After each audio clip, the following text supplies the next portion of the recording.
Thank you very much. Sure, it's good to beat the slave again. With the name of God, who is the most gracious and the most merciful, in the presence of our ancestors, understanding as African people that we stand on their shoulders, we invite them to join us at this time and to be with us as we celebrate and continue along the path which they have already forged on our behalf. To the sisters and brothers and sisters, to Brother Alton Maddox, the United African Movement, to those of you who've come from the far reaches of the boroughs of here in Manhattan and thereabout, it is indeed a tremendous honor and pleasure for me to greet you again. To some of you, salam alaikum. Others of you, hotep. Others of you, habaragani. Good evening to some. And yo, what up to the rest of you?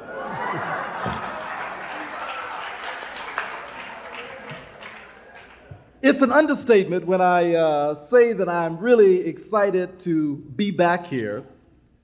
It's not easy to do the coordinations and the callings and the meetings, and you don't know what goes into getting a program like this together. There were lots of phone calls and faxes and letters and missed times and missed people, and it's just a lot that goes into it. And it's just it's such an honor to be able to come and just sit down and enjoy it when you don't have to go into the details of making it happen. So you need to certainly give the UAM a tremendous applause and support for making this kind of thing happen. Thank you.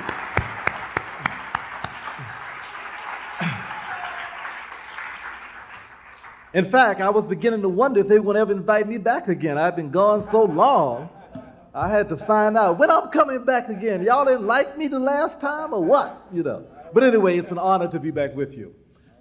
Want to talk tonight very briefly about ultimate liberation. Ultimate liberation, freeing of the African mind. One of the things that we need to be clear about is that we have been trying desperately to get free ever since we've been here. There has never been a period in our experience in North America that we haven't been trying to somehow gain liberation, to get freedom, to get away from the oppressive restriction on our humanity that this culture has enforced. What has happened over the years is that there have been stages of freedom.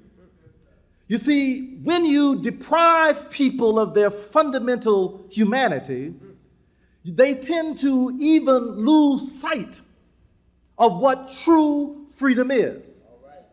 When you begin to systematically rob people of their basic contact with reality, then they no longer are very clear about what is real. Under those circumstances, they then know something is wrong, but they aren't exactly sure what it is that is wrong. And because of the uncertainty about what's wrong, people then begin to engage in whatever frantic and frustrated effort they can to break free. So they look at the immediate restraint as a means of defining what freedom is. Now, for most of the time that we've been here, the definition of our lack of freedom was fairly tangible. It was very concrete. We had chains on our wrists. We had manacles on our ankles. We had hoops around our necks. We had dogs restricting our movement. There were guns standing at the fence. There were very tangible, concrete limitations on our access to movement that made it very clear that something is wrong. The opportunity and the effort to engage in those things that other human beings engage in, the opportunity to be with our children, to be with our wives, to engage in the kinds of things that we had known characteristically and other people were able to do, we weren't able to do those things. So freedom came to mean getting away from the chains, getting away from the manacles, getting away from the limitation, breaking loose from the plantation, outrunning the dogs, outrunning the hunters, outrunning the bounties, outrunning those people who wanted to keep us in that condition, to get away from the whip, get away from the oppressor who was clear and evident by his physical existence. So for most of those 200 years, we did all we could to get free, but freedom meant getting away from the physical conditions of slavery. During those days, the Negroes were far and few between, because everybody knew they were in hell. Now, there were people frightened about doing anything about it, but they knew they were in trouble. No one had to convince them that their situation was a contemptible, degraded, pitiful, sad situation. Except for a few of them, of course, who'd gotten to hang out in the house and they thought they were what they were working at. But basically, most of the slaves knew full well that something is going on.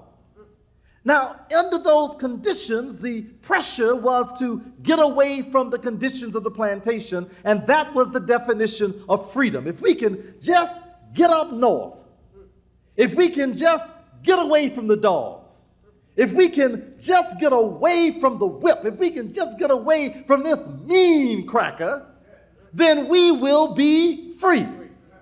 So the concept of liberation was migration.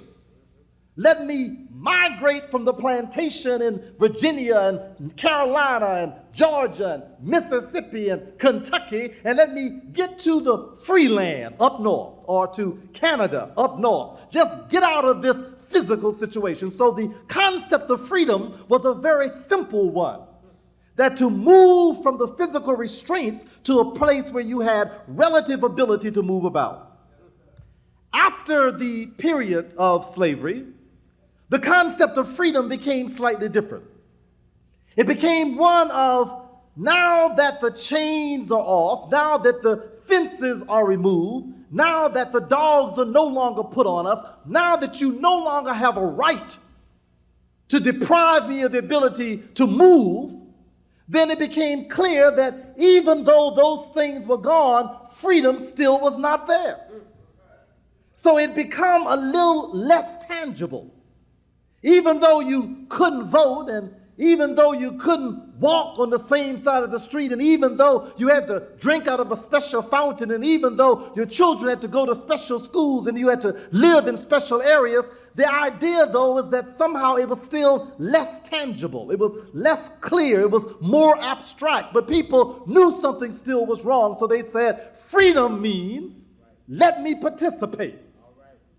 So they said, boss, now that the chains are gone, let me do some of what you do. Let me go where you go, eat where you go to the bathroom where you go to the bathroom. Let me live where you live, and let my children go where yours go. And our concept of freedom then became one of participation. And so for almost a half of a century, we worked hard to participate. We wanted to simply do what boss did. And if we were doing what boss was doing, we thought we were free. And we made lots of efforts to try to do what boss did. We prayed, we marched, we sat in, we walked in, we voted, we unvoted, we got beaten down in the streets. We did everything just trying to let boss let us participate. Because the concept of freedom then was just to be able to do what boss was doing. Then the laws got shifted again, and they began to let us do that. We could vote, and we could drink out the same fountain, eat at the same place, sleep in the same place. We really thought that now the freedom was here. Then we kept finding out something still ain't right. It still ain't right. So I tell you what, boss, let us be like you. We want to marry you and listen, we want to go to your school. We don't want no of these colored schools. We want to go to your school, boss. We don't want to have no black community. We want to live integrated. No longer no participation. We want to integrate. We want to live right next to you. We want to pray next to you. We want to sing next to you. We want to do everything right with you. Don't give us none of this old black stuff, none of this old Africa stuff. I'm an American, boss. I'm a real American. And once we began to push for that, we didn't want nothing to keep us from being a good American. We wanted to fight where boss fought. We wanted to go to his wars, live in his place. So the thrust then had gone from plantation to participation to membership. We wanted to be shared members, and we thought we'd be free. But then we found out that we got there and we were sitting there and somehow we still didn't feel free. Sitting in his school, still didn't feel free. Reading his book, still didn't feel free. On his television, still didn't feel free. In his plays, still didn't feel free. Everything we did still didn't give us the sense of being free because we knew that something was still missing. Now, as we come to the end of this 20th century, we are in a period of real complexity because all tangible evidence suggests we ought to be free. Ain't no chains, no plantations, no laws prohibiting you from voting for who they want you to vote for. No barriers to going to whatever school you want to try to go to. Any book you want to read, you can read it. Turn on TV, colored people everywhere, doing all the things that white folks do. Being molested, learning how to molest, having dysfunctional families, being psychoneurotic. We got them all. Listen. We got them all. Negroes on the Supreme Court, married to white women. So what you want? What's the complaint? What's the dissatisfaction now?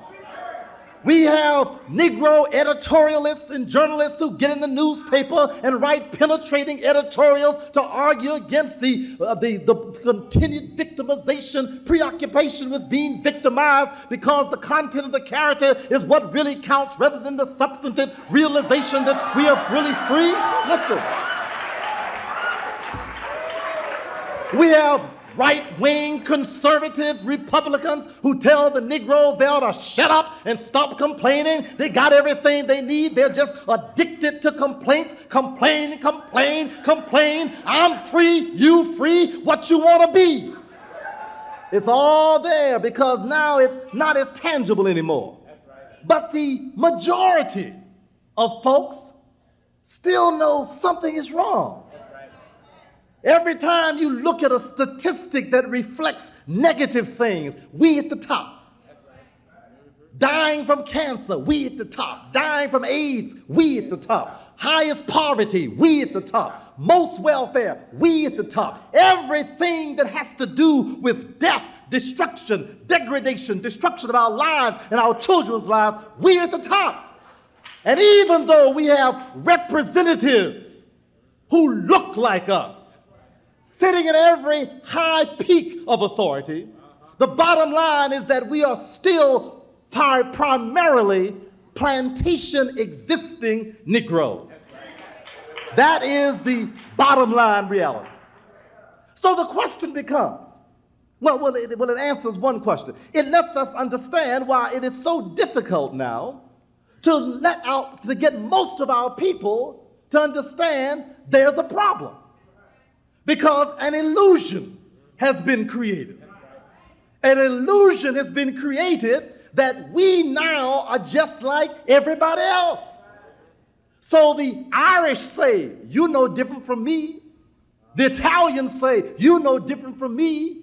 Even the Jews say, "You're no different from me." We all in the same boat. We all are just struggling to make it now.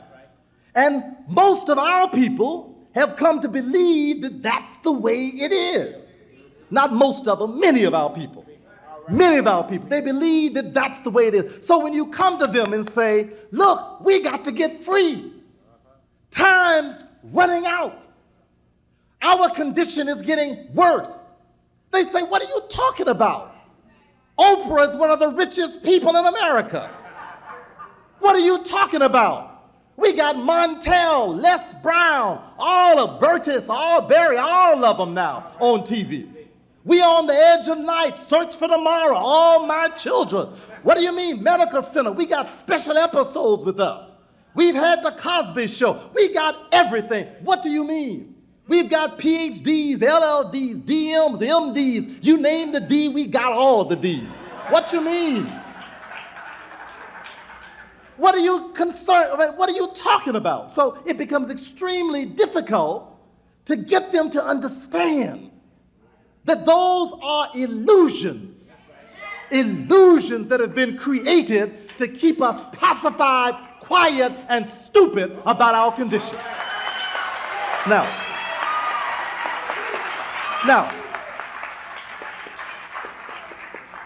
400 years of systematic conditioning has created a mental condition that no longer makes plantations necessary, no longer makes chains necessary, no longer makes dogs necessary, no longer makes segregation necessary, no longer requires any of those external circumstances, because the conditioning and the illusion has created such a situation so that you now operate in your own enslaving interest. We are now in 1993 our primary source of enslavement. Let me say that again. Now, I know this comes difficult for some because we like to, even those of us who are fairly aware of what's happening, we like to say the white folks holding us back. I got news for you. White folks are almost powerless. They have created such a mess in this world, they can't hold themselves back anymore. Listen, their children are crazy, their families are dysfunctional, they are polluted, they are toxic, they are addicted, they're insane, and they're broke. The only thing that's keeping them working is the illusion. There's an illusion that there is still wealth in this country, even though there are trillions of dollars in debt. There's an illusion that they still have power to control only because the ones who are being controlled accept their control. There's an illusion that they still have genius and creativity only because we continue to give them authority over us in areas of genius and authority. They continue to believe they have the power of leadership only because we attribute and give them the power of leadership. I have news for you. Their power is done with. And the only reason we're in the condition we are in is because it's up here. It's up here. The enslavement in our minds has us perpetuating a condition that has been over now for decades. Now,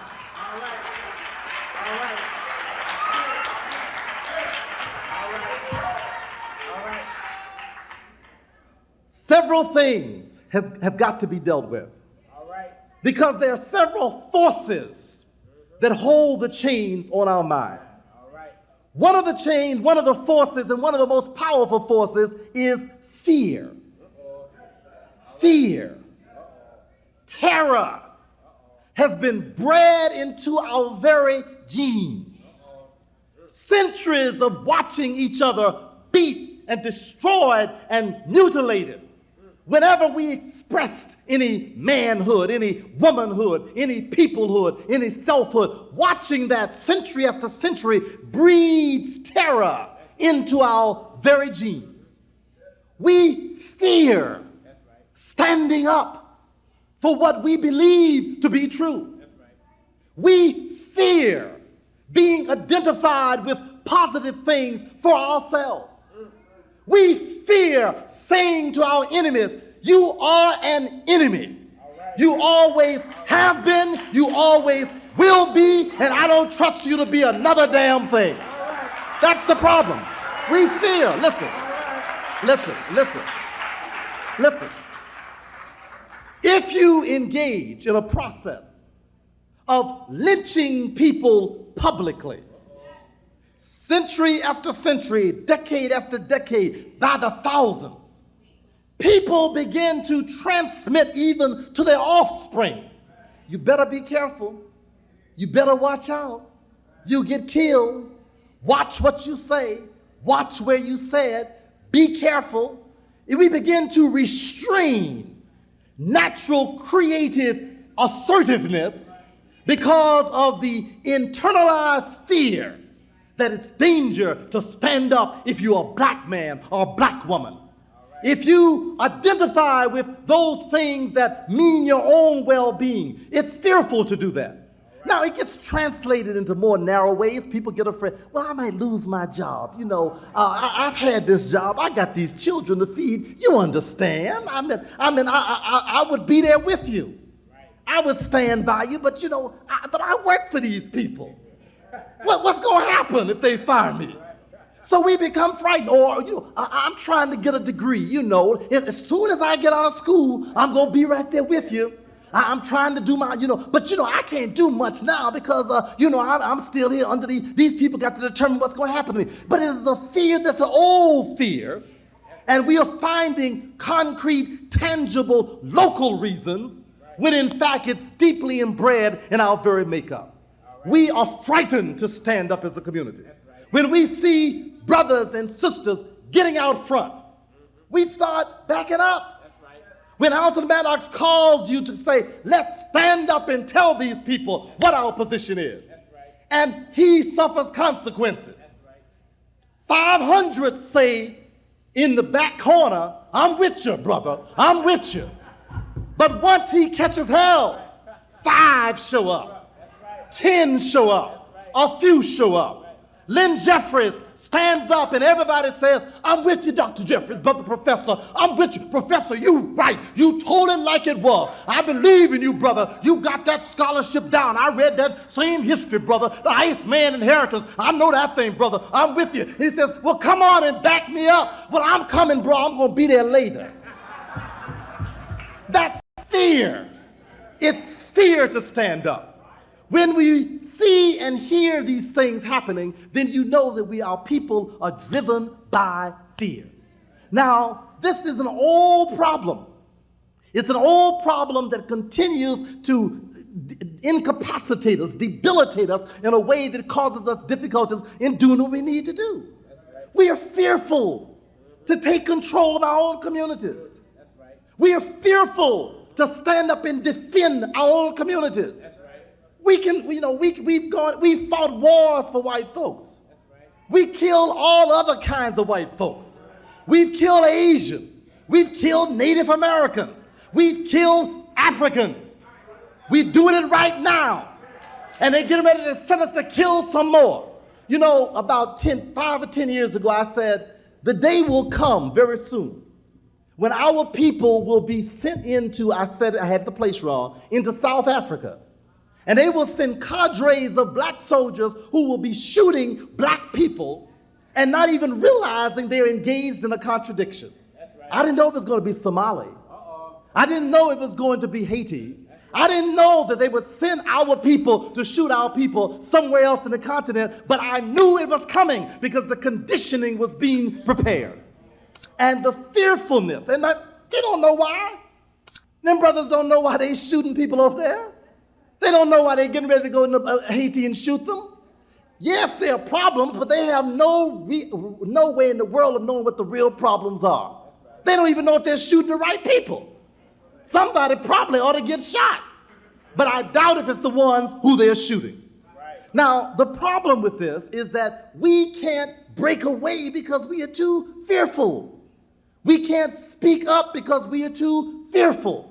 And we cannot call a spade because we are too fearful. We have got to come to grips with the fear. And you see, one of the problems is we don't know we're afraid. It is just like the gangs. The gangs are some of the biggest cowards in our communities by themselves. They can't walk by themselves. They can't do anything by themselves. If they are not with the group, if they are not with their homies, if they aren't supported by an army around them, they are weak, spineless, whatever. Yeah, punks, whatever. They can't stand up by themselves. And the reason that they've given their lives to this addicted violence is because that's the way they try to master the inner fear. They need the support of this group of wild men in order to give them a sense of courage because they are so fearful.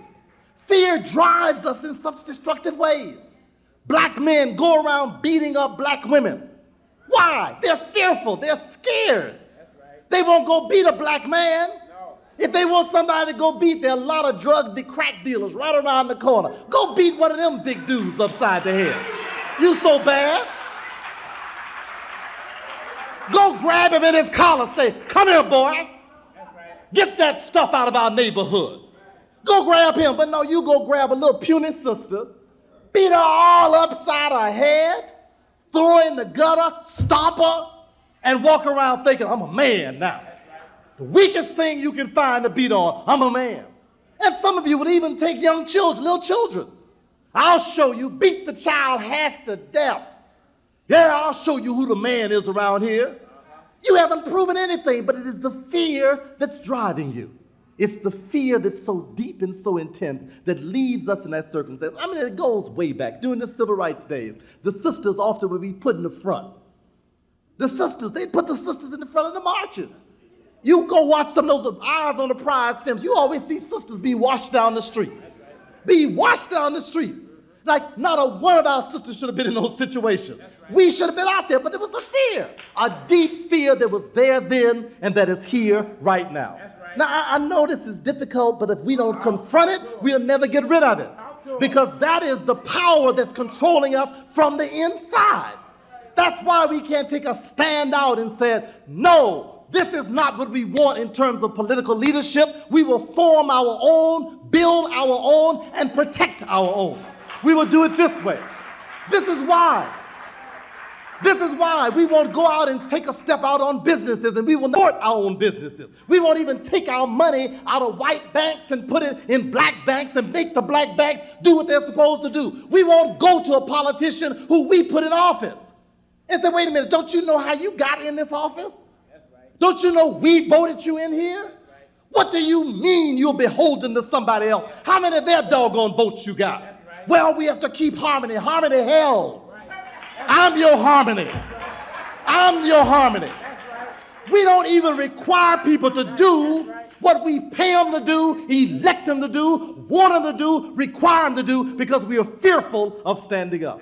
Fear is number one. Number two, I'm talking about the chains on our minds now. I'm talking about the inner freedom. I'm talking about the freedom that is keeping the African from getting free. Secondly, dependency.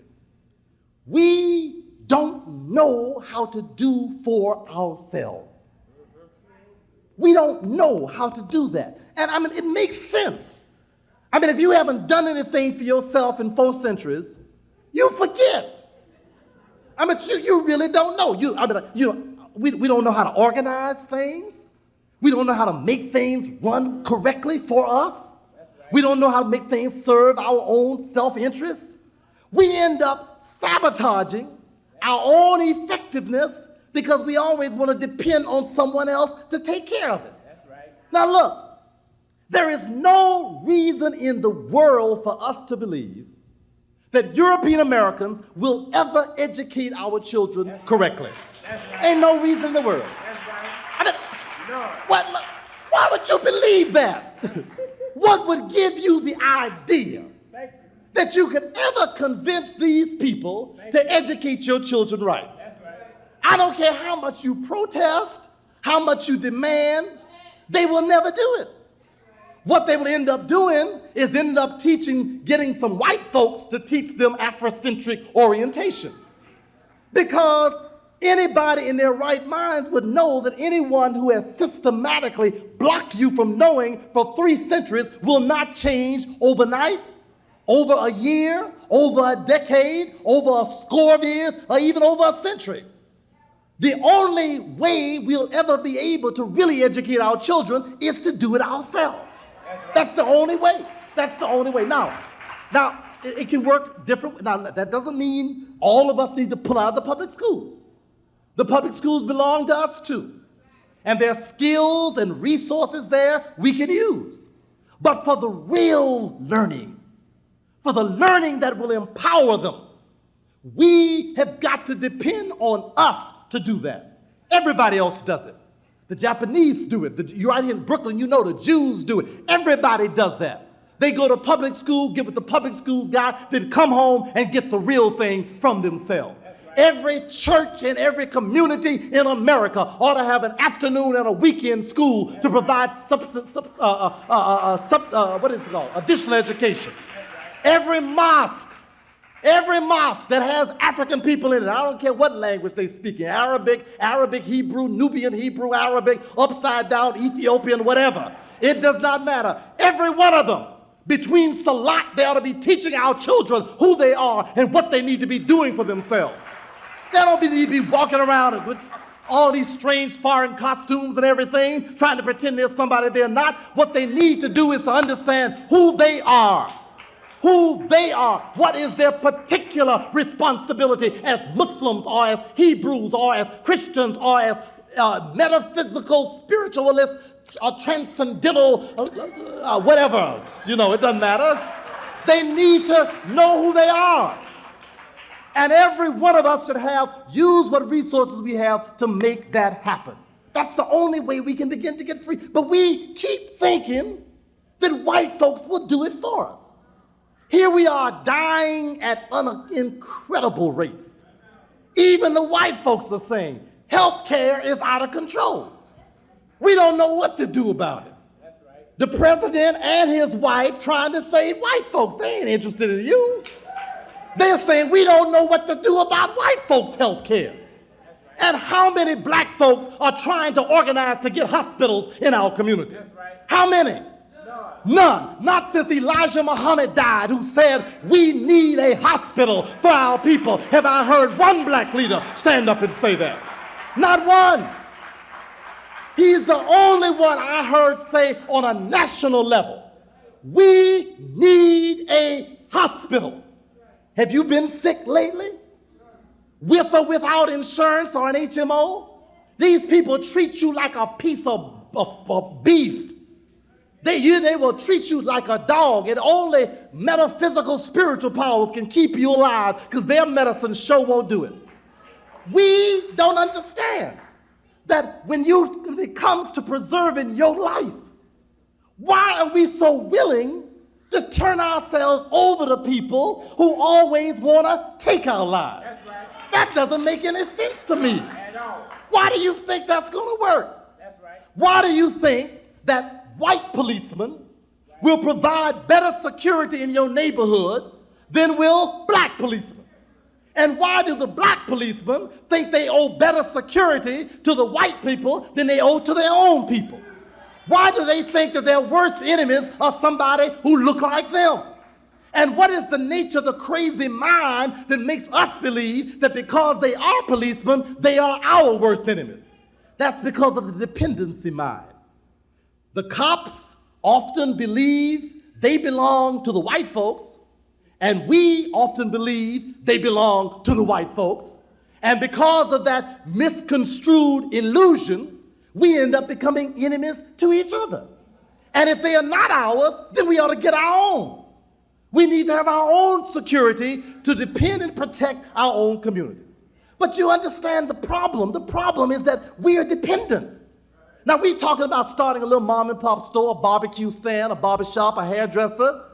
We don't talk about putting up a security system to protect Bed-Stuy, to protect Harlem. We don't talk about creating a health care system for our communities. The NAACP doesn't talk about that. The Urban League doesn't talk about that. Our organizations don't talk. We don't even think in those terms.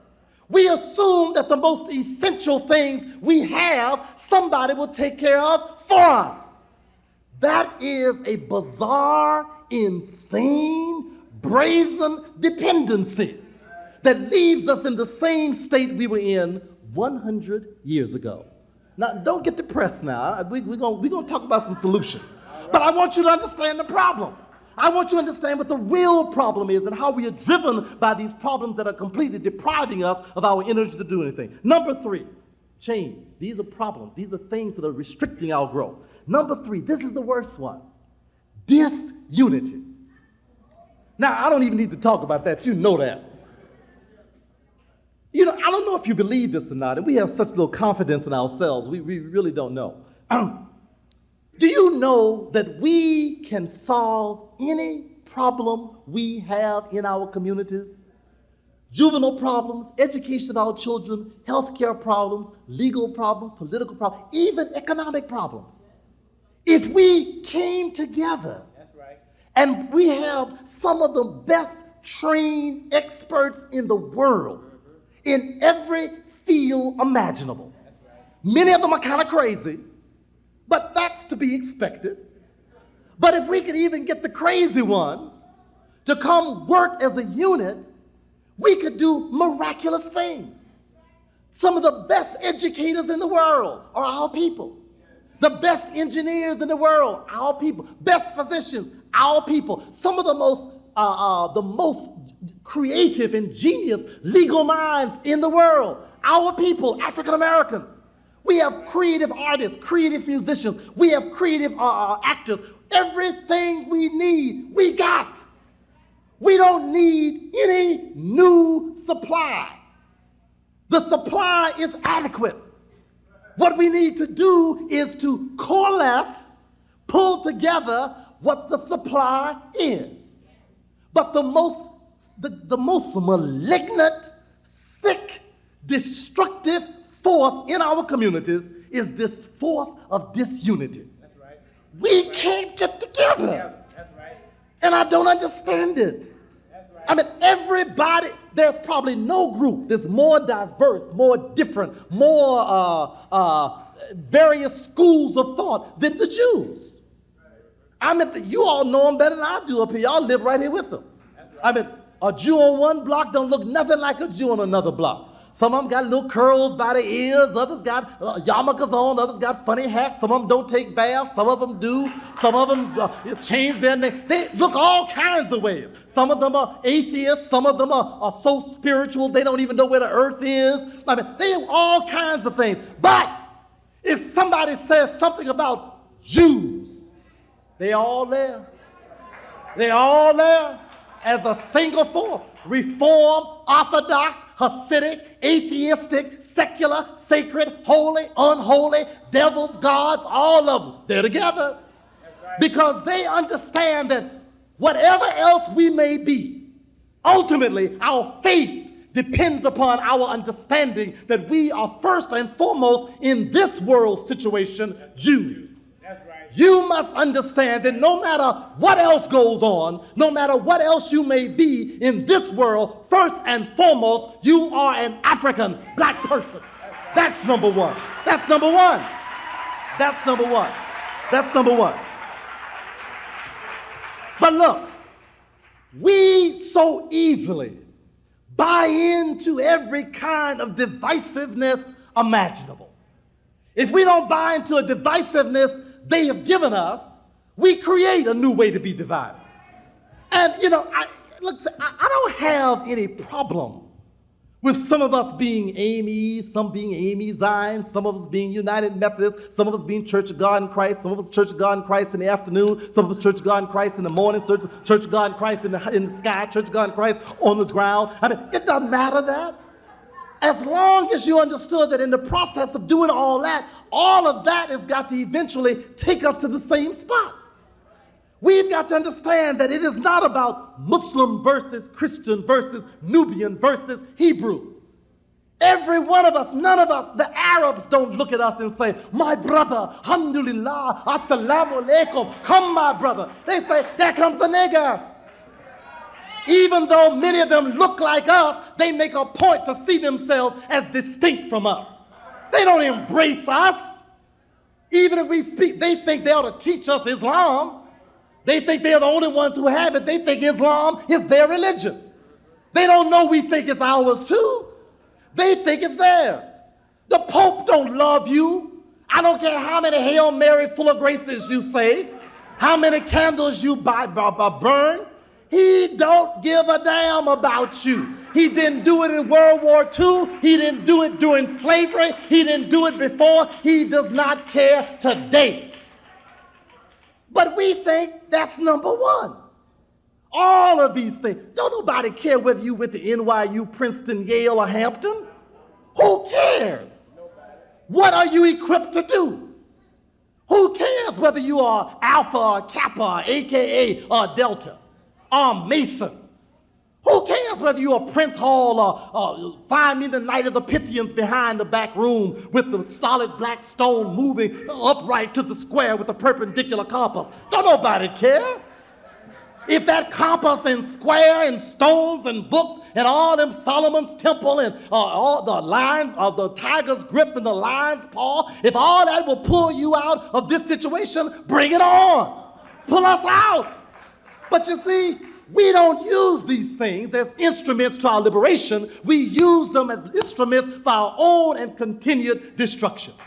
We are constantly finding ways. Look, we should be able to sit down with any of our people, anywhere, and find some point of agreement. I don't agree with everybody who's African American, by no means. But this thing does not require us to be uniform. It requires us to be united. We should be able to sit down with even our most crazy Negroes and find some point of agreement. And I'm willing to do it. And I've tried to do it. We should be able to sit down with our most fanatical warriors.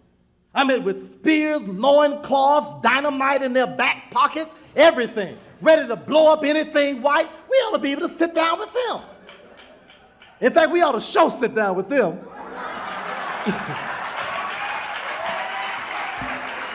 But listen, we should be able to sit down and find some point of common agreement. I mean, like, who cares that white folks think that Jesse Jackson, Farrakhan, and all these other people constitute different camps? That's their definition.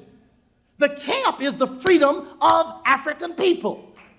They may not realize it themselves, but that is the camp. That's the only camp that they are parts of. But you see, the major tool, and you've heard this a million times, the major tool is to keep us alienated from each other, divided from each other, and fighting among each other. Yeah, look, the problem of sexism is sickening in this society. It's sickening. It is one of the most disgusting realities next to racism in this society. But, sisters, you don't belong with Betty Friedan and them other crazy white women. That's not your movement. You don't join in an attack on black men. We didn't create the racist system. We ain't got enough power to create a system for ourselves. We didn't create that. If we practice it, it's only because we are partially crazy. So sit down with us and help us to get sane. Understand what it means when this society rewards black women to attack black men. Gives them awards of outstanding accomplishment because they can put down black men worse than anybody else. Yeah, we got problems. We got serious problems. And if we don't get them together, we're going to all be dead. But whether we get them together or not, you can't do nothing without us, sister. We all belong to each other. We belong to each other. We can't go anywhere without you, and you can't go anywhere without us. It does not matter. Look, doesn't matter how many white women want me. They can't ever get me free. No way. No way. And my aspiration is from my neck up, not from my belt down. So she can bring whatever gifts of passion she might have.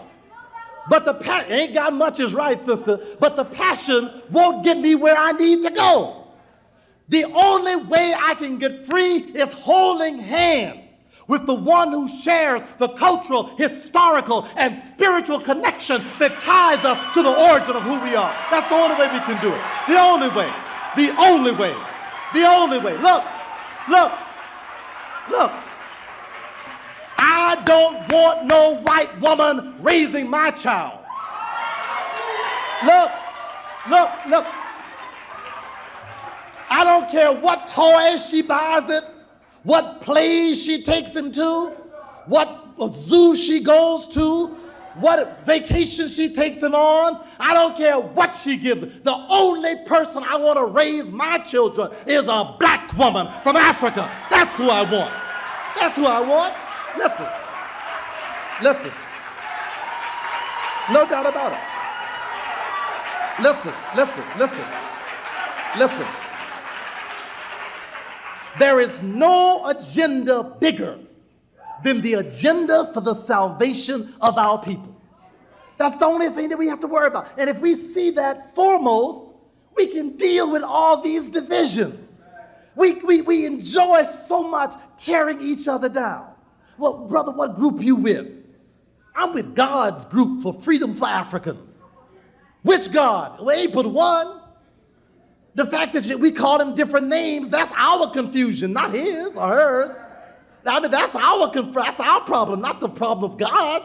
So the problem is that we need to understand that as long as we are caught up in these things that keep us at war with each other, we cannot pull together what's necessary to free ourselves. We tear each other's down, always looking for a flaw, trying to find something bad, dirty, distracting, so we can tear them down.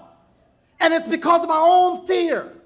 We see a man standing up, doing what men's supposed to do. We want to find something wrong with him. We want to tear something down. We want to disunify, break it up, find something to destroy his credibility. I don't care how many flaws he has. Can you depend on him to stand up as a man when the battle comes? Can you depend on him to look out and be committed to the salvation of his people? Is his life committed to that? That's the criteria. We all got flaws. Who came off the plantation without a flaw? You don't get off the plantation without a flaw. Every woman, every man, every child, every African who went through slavery literally or symbolically came off with a flaw, or several flaws, or 20 or 30 flaws.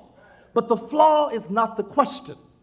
It's one's commitment to the liberation of our people that must be the criteria ultimately. That's the criteria.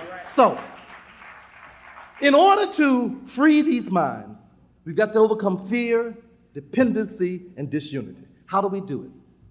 Number one, we have got to engage in an intensive process of relearning, resocialization, and rebuilding our minds. Got to do it. That means that every day we've got to read more information so we can know something more about the depths of who we are. Do you understand the consequences of being in a culture where the entire culture, day in, day out, constantly while you are sleeping, while you are awake, is telling your story and building your internal knowledge base? Do you know the power of that? Do you know what it's like to have streets and areas of town and cities named in accordance with your history and speaking to the continuity of your history? Do you know what it's like to turn on TV and every time you turn it on, you're seeing stories of your greatness, your possibilities, your capability, your power, your effectiveness, your ability to lead the world, your ability to own the world, those stories constantly being told? Do you know what it's like every time you walk into a school, they're telling your story over and over and over and over and over again? Every holiday is telling your story over and over over and over and over again. Every time you get together, you're celebrating your story. Every monument tells your story. Every symbol tells your story. Every myth tells your story. Do you know the power in that? Do you know what a handicap we are under? To have nothing around to tell our story except one Wednesday night a week at the slave theater. Maybe some of us get this in small quantities, or pick up Chancellor Williams' book that we're still trying to get through for the first time, or picking up Chekonta Diop, or talking about what you heard, or heard John Henry Clark someplace, or heard Little Jeffrey someplace once in a while. Don't you know you need to have that propaganda going through your mind day in, day out, so you can learn to be black? Listen, listen, listen. Listen. Listen. You need to, before, you don't need to even turn, maybe you need to turn on the news once in a while to find out if the white folks are on the way to get you or not. And they'll tell you when they're coming. They tell you that the cigarettes they're giving you are poisoning you. They tell you that the liquor will kill you. They tell you the air is polluted. They tell you they aren't educating you. They tell you they have no more money left. They tell you they're about to drop your job. They tell you. So you need to know when they're coming to get you. But every other thing you need to listen to is you. That's right. Pop in Leonard Jeffries in the tape. Pop in Asa Hilliard. Pop in Francis Wilson. Pop in Francis Rogers Rowe. Pop in one of my tapes. Hear something that sounds like you. We don't have to be 100% accurate. Just let us be looking in the right direction. And let you say, that sounds good. That sounds like me. I don't know whether it's true or not, but it sure sounds right. That's all you need. White folks ain't always accurate, but they always white. And so look, we may not always be accurate, but we always black. And that's what counts. So we need to begin to build to do that. We need to understand the importance of relearning, re-educating ourselves. You see, it's important. I mean, it's not just ritual to say that we were the designers of human civilization in its infancy. It's not just symbolic to say that we were the builders of the Sphinx and the pyramids. We understood the metaphysical message that created that symbolic replica that has been standing for thousands of years, watching Ra rise on the horizon, day in and day out, year in and year out, for thousands of years, replicating the cycle of understanding that was laid out in those early understandings of the metaphysical reality of this world. It is not just accidental that we understand that the earliest concept of medicine and healing, the use of pharmacology, the use of the mind, the use of surgery, the use of healing was first done by black, kinky-haired, big-nosed, thick-lipped, blue-black people who look like you. It's not accidental. Listen, it is not accidental that you understand that there was no mathematics understood in this world. There were not even any mathematical symbols until Africans gave the world mathematical symbols by which they could begin to build a concept of going in outer space. You need to know that. Your children need to know that. There was not even a concept of geography. The concept of geography was so distorted and so misunderstood that the Europeans thought they'd go off to the edge of the world and fall off the side until Africans said, don't be no fool. The world is round, my friend. It's round. It's like a ball. It's like the sun. It's like the stars. It's like everything. It rolls and rolls and rolls. You can't fall off the edge because you're tied to this earth. You need to know that. Our children need to know that. You need to know that despite everything they did, we still came up with a W.E.B. Du Bois. You need to know that in spite of everything they did, we still created a genius called George Washington Carver. You need to know that in spite of everything they did, we came up with a Charles Drew, a Benjamin Banneker. You need to know that. Your children need to know that in spite of everything to kill our spirit and give us a white God, Harriet Tubman reached behind the white faith and pulled out the divine direction coming from a spiritual inspiration that spoke to her very soul. You need to know that. You need to know that despite the fact that they didn't want us to have any contact or understanding with the religions that came out of Africa and the power that Islam had interacted with African cultures and building Mali, Songhai, Timbuktu, and the University of Jané and the Ghanaian Empire. If they don't want us to know that, but you need to know what Elijah Muhammad came up and found out in spite of all of that. You need to know that. You need to know that Marcus Garvey came up out of the West Indies and understood that even though they say we are not brothers, we are brothers, and Africa ties us together to be one united people. You need to know that. You need to know that. You need to know that. You need to know that. You need to know that. Relearning. You need to understand what is the nature of the genius of this black mind. How is it that we could go through an educational system that never told us anything about ourselves? I mean, how could we go up and learn Sigmund Freud and Abraham Maslow and Skinner and John Watson, schedules of reinforcement and instinctual levels of libidinal cathexis based upon the unconscious Oedipus complex and castration anxiety and penis envy, and understood all they told us about the hierarchy of needs from the Maslowian existentially humanistic point of view, and how the schedules of reinforcement of the Watsonian notion of a Skinnerian reinforcement, how they could teach us all that, and we still come out here saying that the freedom of the black man is in knowing his African self and being able to restore the spiritual understanding that ties us to the African roots of civilization itself. How could they teach us that and we end up saying this? How could they teach Frances Wilson all that good old European genetics and she look through the era and say, "You're talking about yourself, aren't you?" So that's what you're trying to tell us. You've got a genetic mutation. You're suffering from a problem. Now I get it. I got it now. How could we create a Cheikh Diop, who they tried to colonize? In Senegal, made him parlez-vous français until he was Sprechen almost. That somehow feeling that you couldn't get educated until you went to France and went to the Sorbonne.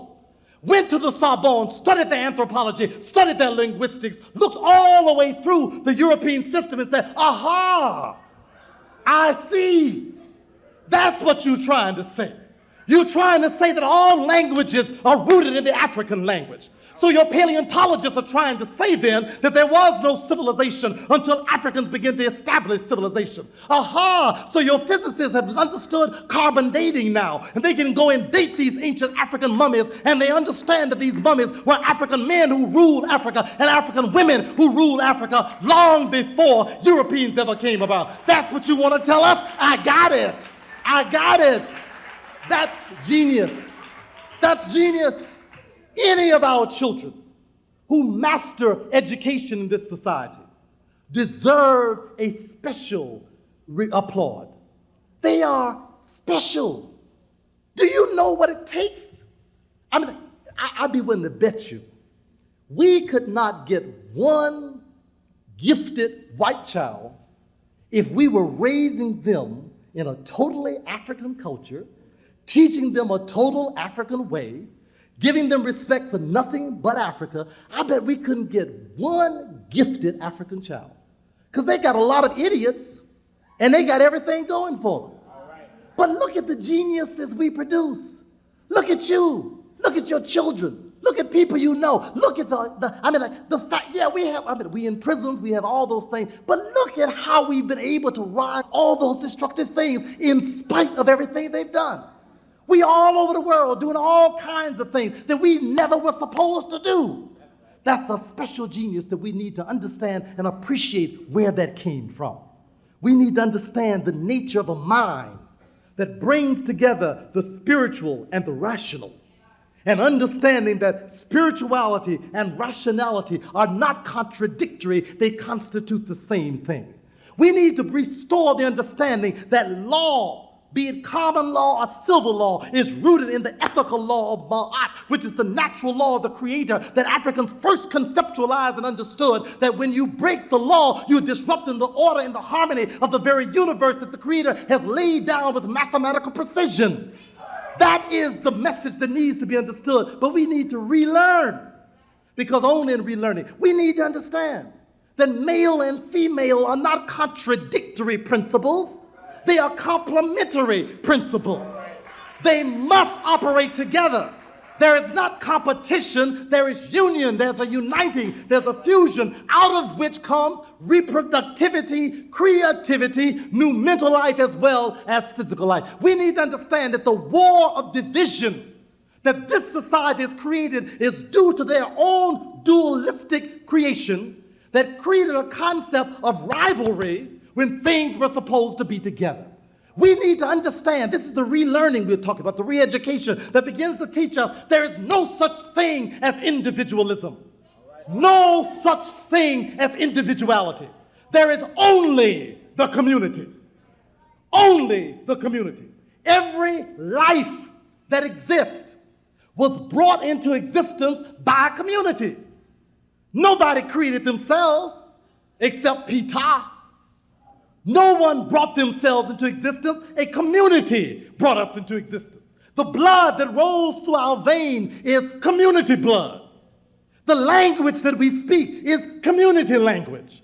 The practices that we practice is community practice. There is nothing that we have of value that is simply our own. The Western world has created this concept of individuality that has us at war with every other person, every other being, having us feeling like we are islands separated, not understanding that we are tied to eternity by our connection with each other. We've always been here, always will be here, and cannot be destroyed because we constitute a continuous, consistent, monolithic whole tied together to the very origin of life on this planet. That's the relearning that we need to do. Second, I got to finish up, time's getting late. Second, this is what we need to do. This is how we liberate this mind. We need to celebrate ourselves. I meant like stop apologizing to white folks for loving yourself. Stop apologizing. Stop doing it. Look, it's their problem that they believe that loving black means you hate white. Now, some of us hate white, and that's realistic. But that ain't got nothing to do with loving black. Those are mutually exclusive realities. I don't have to explain to them. I don't have to apologize to anybody on this planet. None of my people ever enslaved them. None of my people ever systematically went around lynching them. None of my people put bombs in their churches and blew up their babies going to church. None of my people ever raped them wholesale and created a mongoloid generation of people who did nothing but a bunch of bastards out of the consequences of rape. We have not done any of that to them. We don't have to apologize to anybody. Don't buy into that reverse racism stuff. Ain't no such thing. There's no such thing. Listen. Celebrate you. Be glad to be you. Be you at the best you can be. Don't be no second-rate you. Don't be no mom and pop you. Be skyscraper you. Be trade center you. Be Main Street, Park Avenue you. Be Guggenheim Museum you. Yeah, you see, we have problems celebrating ourselves because we don't know how important we are yet. We don't know the power of what we are, so we don't know how to celebrate. So we think Black History Month is enough. We think a kente cloth shawl is enough. We think to have 2 black books on the shelf is enough. We need it everywhere. We should never take another of our child and put him on any white man's knee and say, Santa Claus, bring me a damn thing. Don't you do it. Don't you do it. Listen, it is insanity. Does anybody in here still do that in 1993? Do you want Hanukkah Harry, Hanukkah whatever, Juanito Santa or whatever? It don't matter. But in your communities, don't let them send no white man down there. If your child wants a white Santa Claus, tell him to wait for one to come. And let the white Santa Claus bring him. Let them know that if anybody is going to come through the chimney, come through the door, come through the window, come to practice, there is nothing that we have of value that is simply our own. The Western world has created this concept of individuality that has us at war with every other person, every other being, having us feeling like we are islands separated, not understanding that we are tied to eternity by our connection with each other. We've always been here, always will be here, and cannot be destroyed because we constitute a continuous, consistent, monolithic whole tied together to the very origin of life on this planet. That's the relearning that we need to do. Second, I got to finish up, time's getting late. Second, This is what we need to do. This is how we liberate this mind. We need to celebrate ourselves. I meant like stop apologizing to white folks for loving yourself. Stop apologizing. Stop doing it. Look, it's their problem that they believe that loving black means you hate white. Now, some of us hate white, and that's realistic. But that ain't got nothing to do with loving black. Those are mutually exclusive realities. I don't have to explain to them. I don't have to apologize to anybody on this planet. None of my people ever enslaved them. None of my people ever systematically went around lynching them. None of my people put bombs in their churches and blew up their babies going to church. None of my people ever raped them wholesale and created a mongoloid generation of people who did nothing but a bunch of bastards out of the consequences of rape. We have not done any of that to them. We don't have to apologize to anybody. Don't buy into that reverse racism stuff. Ain't no such thing. There's no such thing. Listen.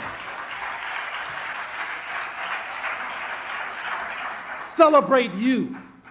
Be glad to be you. Be you at the best you can be. Don't be no second-rate you. Don't be no mom and pop you. Be skyscraper you. Be trade center you.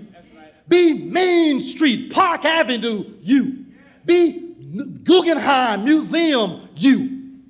You see, we have problems celebrating ourselves because we don't know how important we are yet. We don't know the power of what we are, so we don't know how to celebrate. So we think Black History Month is enough. We think a kente cloth shawl is enough. We think to have 2 black books on the shelf is enough. We need it everywhere. We should never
take another of our child and put him on any white man's knee and say, Santa Claus, bring me a damn thing. Don't you do it. Don't you do it. Listen. Listen. It is insanity. Does anybody in here still do that in 1993?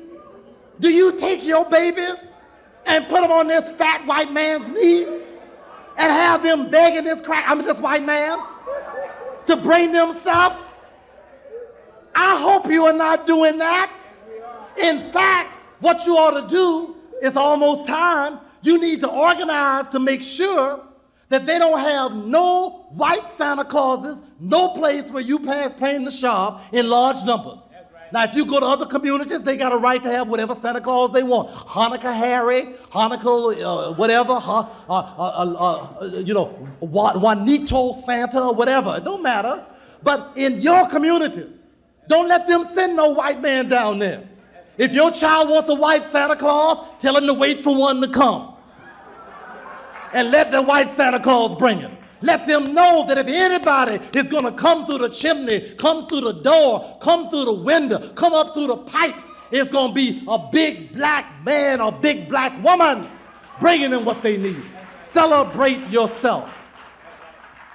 Kwanzaa should be universal by now. Everybody African ought to be celebrating that. Our own values, our own history. That's the self-celebration. All of our communities ought to look like this room. We should have reminders of our greatest and our strongest in our homes, In our offices, wherever we are, we need to have symbols and replicas representing the best of what we are. Because that's the access to freeing our minds. We trying to get free. You get free when you love you. You get free when you love you, when you're committed to you, when you understand that either I'm free or there is no freedom. When you make your mind up that that's what I'm about, that's the path to freedom. Third, we need to identify with the best of our people. We need to identify with our best. So we need to, well, first of all, as I said earlier, you got to know them. But there is not an actor in America who should have not mastered an understanding of the biography of Paul Robeson. All of them. Anybody who dares to be in entertainment should have as introduction to entertainment. They should have the mastery of that document. There's not an athlete anywhere who should not have mastered an understanding of Muhammad Ali.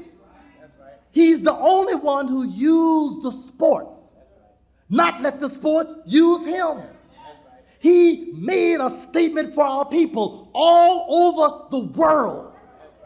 Every athlete, Michael Jordan, whatever the rest of them, Dion, whoever they are, all of them, they all need to know that you don't let the ball play you. You play the ball. They need to identify with our strongest and our best. Every rich woman, including you, Oprah, you need to go read Madam C.J. Walker. And even though the sister made the straightening comb, may God forgive her, but she knew what y'all wanted, that's why. She was satisfying your deepest desires. At least she made the money off it rather than Revlon, so let's congratulate. But what she did with her money is that she was constantly building an African United States of America connection. She was bringing in the art. She was going back and forth to Africa. I'm talking about 60 years ago, 70 years ago, when it wasn't popular, when folks didn't want to be associated with Africa. Even though she had people straightening their hair and greasing it down, the woman knew where home was. She built a theater in Indianapolis that is filled with replicas of African Nile Valley culture, all painted black. This was 70 years ago. And y'all just discovered the Nile Valley was black yesterday. You thought it was Elizabeth Taylor and Ramesses and the rest of it. You a Brunner. But all over her place, she has these images out of ancient Kemet who look like us. We need to understand if you're going to be a millionaire, a millionairess, or whatever, this is the way to use your money to build and spread that wealth. And she spread wealth. She had people, African Americans, making money all over the country, using her product and spreading it.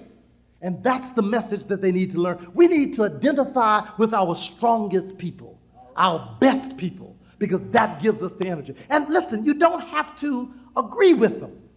Now, you see, I don't agree with Thurgood Marshall. I don't agree with him. He believed to the day he died that the only functional institution was an integrated one. But you know what I identify with him? The fact that he never gave up fighting for what he believed in for our people. He never forgot who he was. He never forgot what his responsibility was. Now, even though his ideology is not one I agree with, I could have sat down with him any day and said, I'm your man. We on the same team. Now, when you get your job done, I'm going to go and try to do another job because I want to build some independent institutions. If you don't want to come to them, that's fine. But what you're doing is based on a belief and commitment. And anybody who doesn't know what a valuable resource he was, look at him in contrast to that Negro that's up there on the bench now. That shows you the difference right there.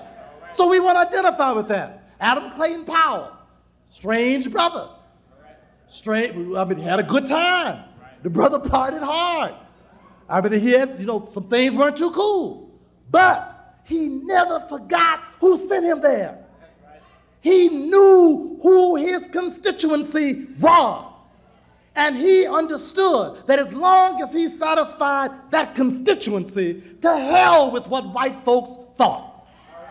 Every politician, listen, Every politician, Jesse, Dinkins, and every one of the rest of them need to go read the story of Adam Clayton Powell.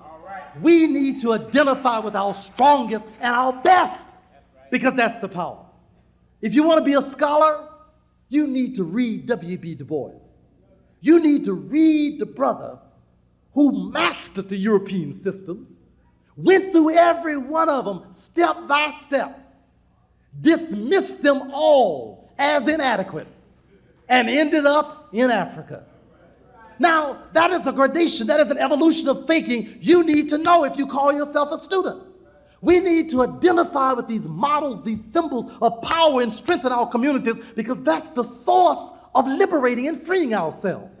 We need to know about the commitment of a Marcus Garvey and his organizational skills.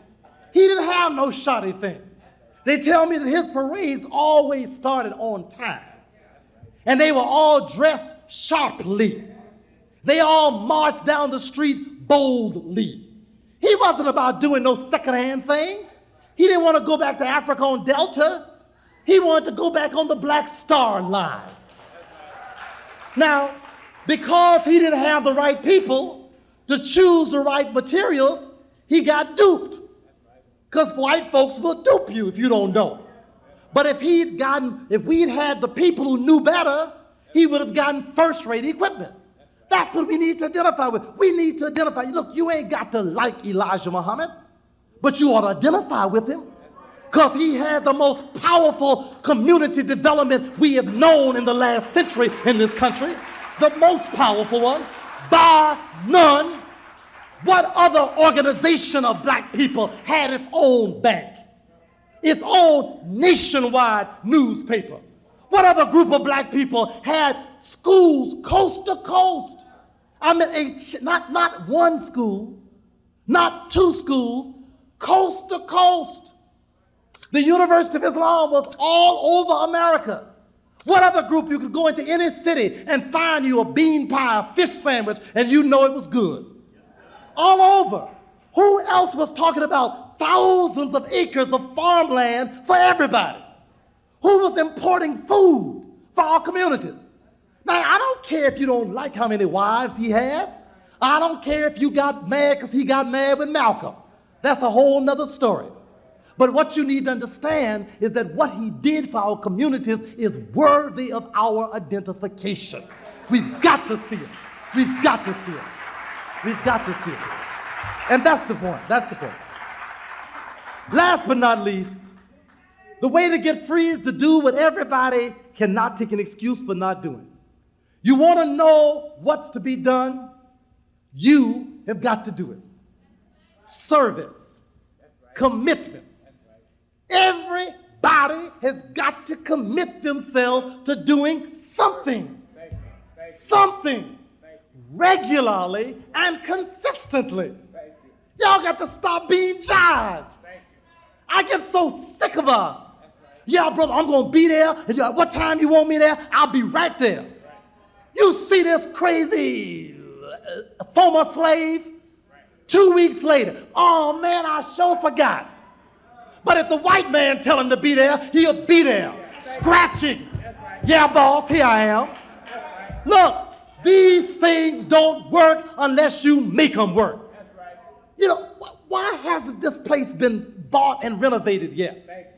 I mean, like, you know, why is it still, listen, this belongs to us here. It should represent us.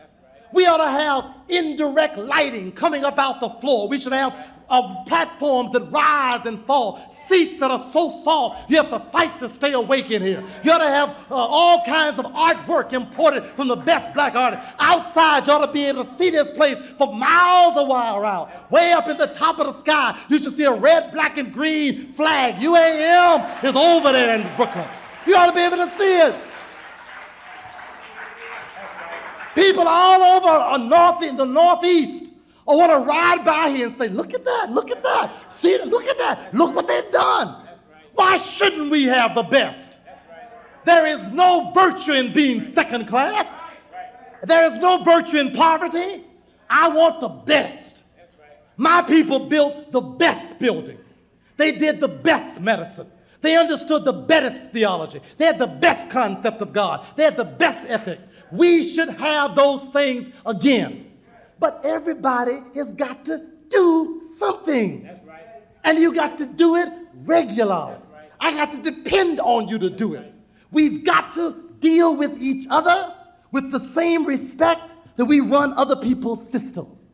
We've got to stop expecting somebody to do something for us. We take people like these one or two brothers and sisters of UAM and kill them. Run them to death. Right. Run them to death.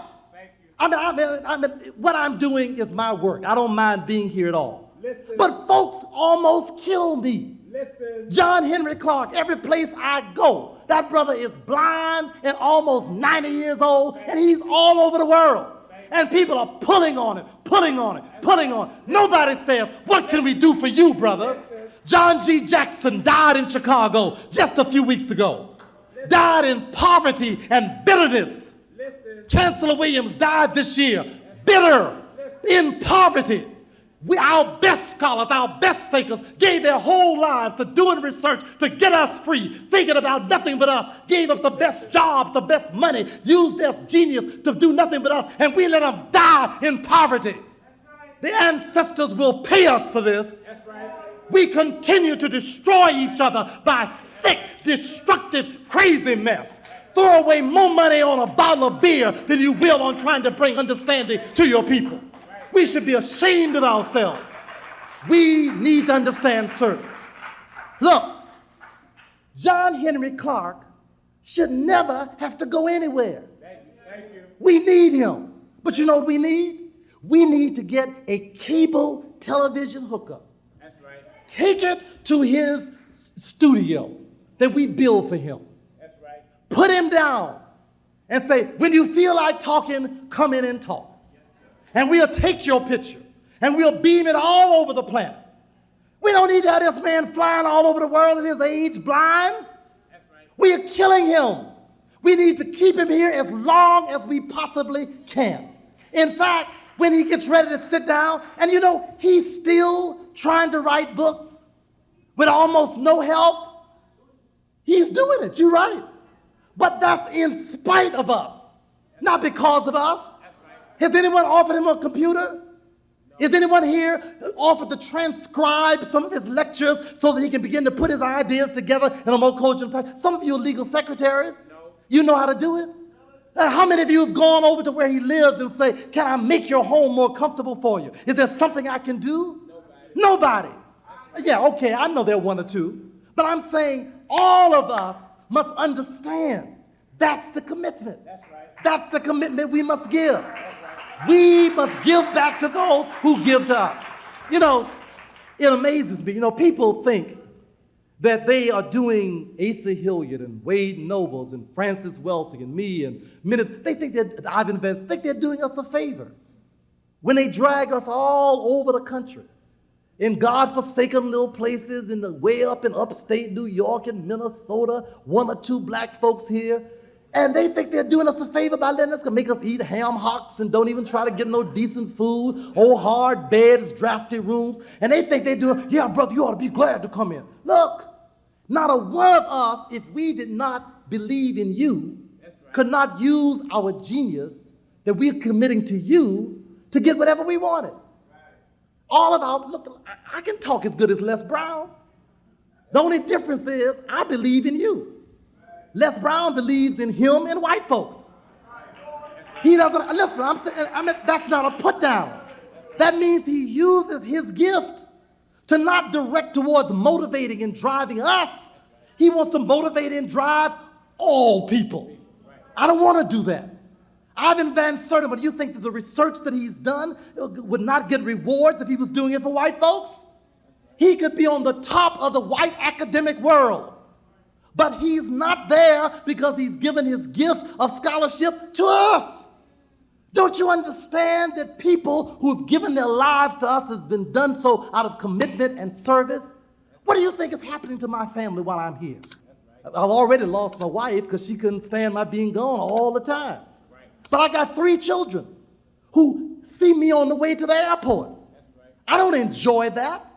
They are growing up constantly, but I'm being the daddy to all America while I'm losing access to watching them grow.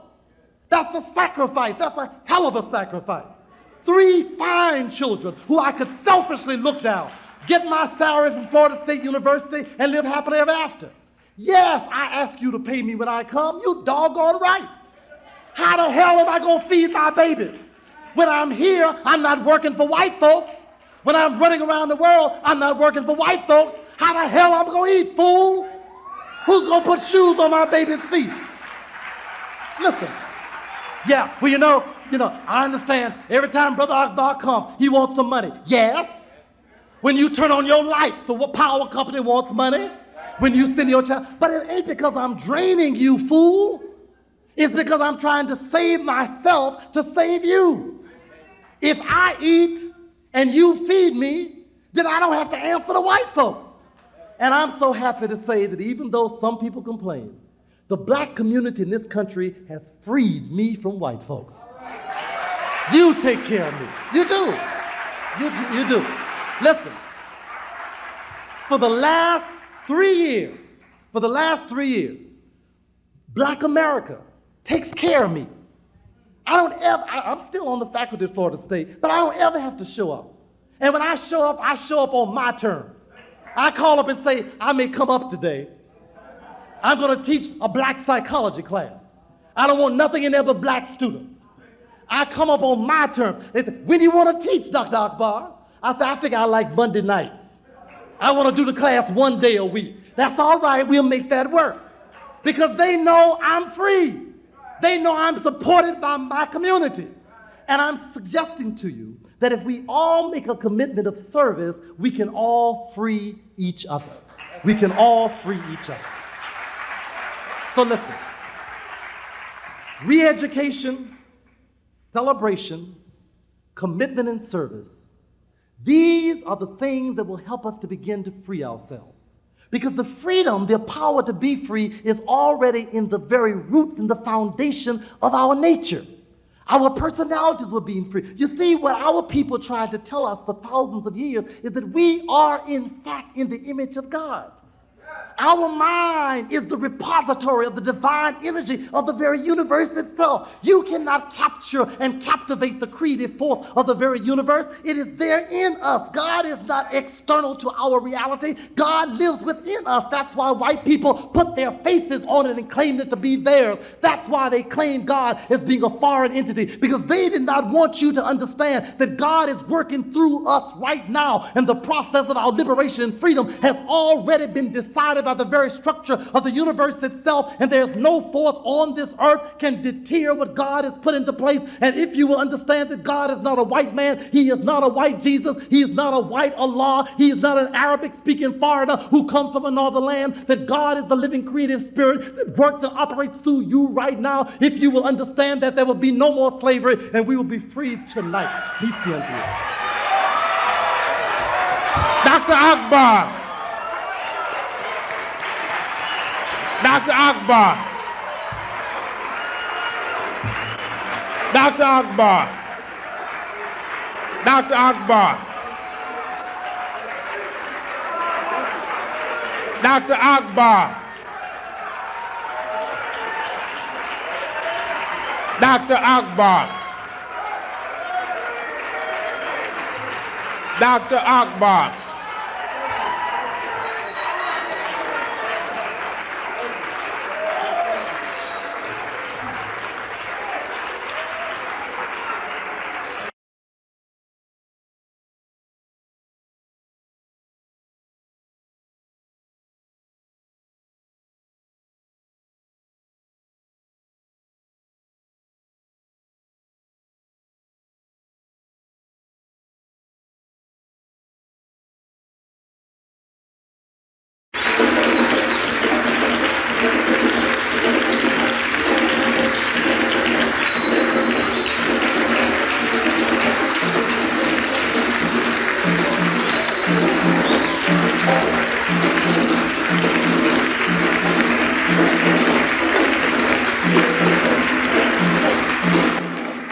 One more time, Dr. Akbar.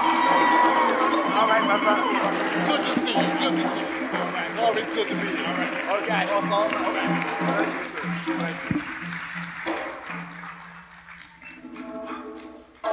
Wow, that's quite a welcome. I appreciate that. I appreciate that. I love you too. I love you too. I really am glad to be back home.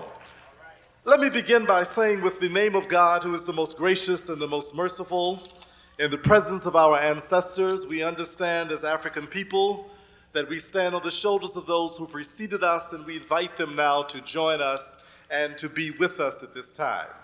It's an honor for me to be back with the UAM family and the Harlem family, the Brooklyn family, the New York family, and to say to you, some of you, Hotep, others of you, Salam Alaikum, some of you, Habaragani, and for the hip-hoppers, yo, what up? To Chairman Maddox, a very, very devoted, hard-working, and a brother who is almost calloused with scars. One who has been beat down and keeps on coming back regardless. And we thank God for him and thank him for all the great things he's doing. You know, it's one thing to talk that talk, it's another thing to walk the walk. And he truly has been walking the walk. In fact, the last time that I was here, about a year ago, he couldn't even come to the Wednesday night lecture because he was locked up in the courtrooms doing you know what. But here we see they beat him, but he's not bound. He's still here, and we're happy to be back with him. Thank all of you with the UAM family, and thank all of you who are here this evening. Thank you, my many friends around, many brothers and sisters who have been working with my work for a long time, and we thank you so much. Brother Jeffries, my good, hard-working brother back there, thank you. I'm also a good friend of Brother Professor Ankers over here as well. From Ghana, we were introduced to his work in Ghana a couple of years ago, and believe me, if you haven't heard him yet, when he comes next month, you've got a real treat in store for you. This brother is heavy. He has some heavy stuff to tell you about the power of language, so look forward to hearing from him. The time is late, let me get started. And I'm going to try desperately to get through this as quickly as I can. I know the hour is late, but I came a long way, so I can't just open my mouth and shut up. I got to talk for a minute, so give me just a minute, and we'll see what we can do. First of all, I really think that you are to be commended again for a real stroke of genius in having this series on slavery. Quite honestly, I do not believe that there is a more crucial issue that confronts us in terms of freeing ourselves than the understanding of the impact and the continued influence of slavery on us as a people. I believe if there is something that distinguishes us, not only from other Africans on the planet, but distinguishes us uniquely as human beings at this time and in this space, it is the direct consequence of the distortion of our character that took place in slavery. What's even more distinctive is that we survived it, and we weren't supposed to. And on the basis of that victory alone, we stand as the ultimate human victors on this planet. The ultimate human victors. Now, this is not an easy process. In fact, the very idea of discussing this whole thing of slavery really represents something that is completely out of line for psychology. European psychologists do not consider slavery relevant because it happened too long ago. If you were to go over to Columbia, to NYU, or go over to City University and begin to talk with some of the psychologists about doing research and trying to understand and conceptualize the impact of the slavery experience on the minds of African American people, they'd begin to tell you some mess about slavery was over 100 years ago. It has no relevance because it doesn't fit into the contemporary reality. There's no developmental reflection of what African people in America are able to do. So why you talk about this slavery stuff? They're crazy. They don't understand who we are. And the process is that the fundamental distinction, the fundamental process of the psychology of black people in America is the reality of slavery. I want to suggest as well that until we have come to grips with this reality, we will not be free. We will not be free. Now, so what I want to talk about tonight is healing the legacy of slavery. Healing the legacy of slavery. There is a process that all psychologists and students of the mind know about, and it is a process of trauma. T-R-A-U-M-A, trauma. Human beings are constructed in such a way that they can master a certain degree of stress and challenge and difficulties and hardships. I mean, it's all in kind of the makeup of the human being. That somehow hunger and frustration and a little bit of pain, all of these are kind of challenges to the psychology of people, but human beings basically can get past those things. There is something that is known as trauma. When trauma happens, it's something that's extremely extraordinary, out of the ordinary, overwhelmingly, devastatingly disruptive of one's human psychological functioning. What happens in a trauma is that there is something that is so utterly terrifying that the normal mental processes break down. It is so devastating that it isn't easy to even recover from the nature of the trauma. Some of you have probably heard of the post-traumatic stress syndrome, whereby, in fact, when people go through something like this, for example, at war, many people who went off to Vietnam, just the idea of seeing people dying all around them and seeing people shot and being under the constant threat of being bullets flying and bombs flying, grenades going off, how that begins to upset the mind so terribly that many people who went to Vietnam 40 years ago have still not completely recovered. They are still suffering from the trauma of that experience. We know that you can be raped as a child, raped as a teenager, devastated by this circumstance, and it can be so upsetting that even though it might have happened at the age of 14, at the age of 40 and 60 and 70 even, you still are dealing with the trauma of this unnerving, disruptive event. So it is clearly an established fact that an event can be so upsetting that it has impact on you for the rest of your life. It can happen early in life, and for the rest of your life, it continues to influence how you see the world, how you see yourself, how you react to things, and it continues to haunt you. Many of those people who were traumatized in Vietnam still have nightmares. They still break out in cold sweats. They're still getting high, trying to deal with the stress. They still wake up screaming at night because it was so devastating that 30 years later, it's still a part of their lives as if it happened yesterday. Now, the unfortunate thing is that there is not a psychologist on the earth, a psychiatrist or a student of the mind anywhere who would deny the power of a trauma. But when you approach them to suggest that 3 centuries of rapes, beatings, killings, castrations, kidnappings, mutilations, assaults, molestations, the most devastating circumstances of any human beings in modern history, then suddenly they draw a blank. They don't know what a trauma is.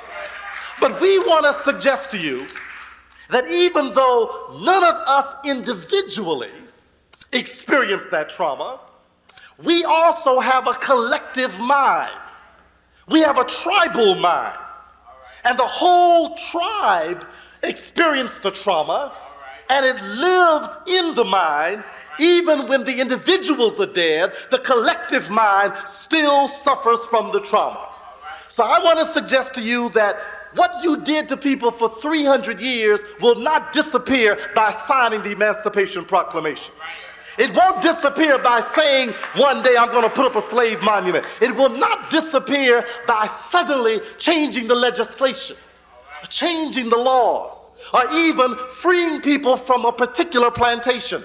None of those things will change the devastation of the trauma of slavery. Now, we want to suggest that this terror, this fear, was so intense that it continued to affect babies before they were born. Babies were born with the terror of the mother.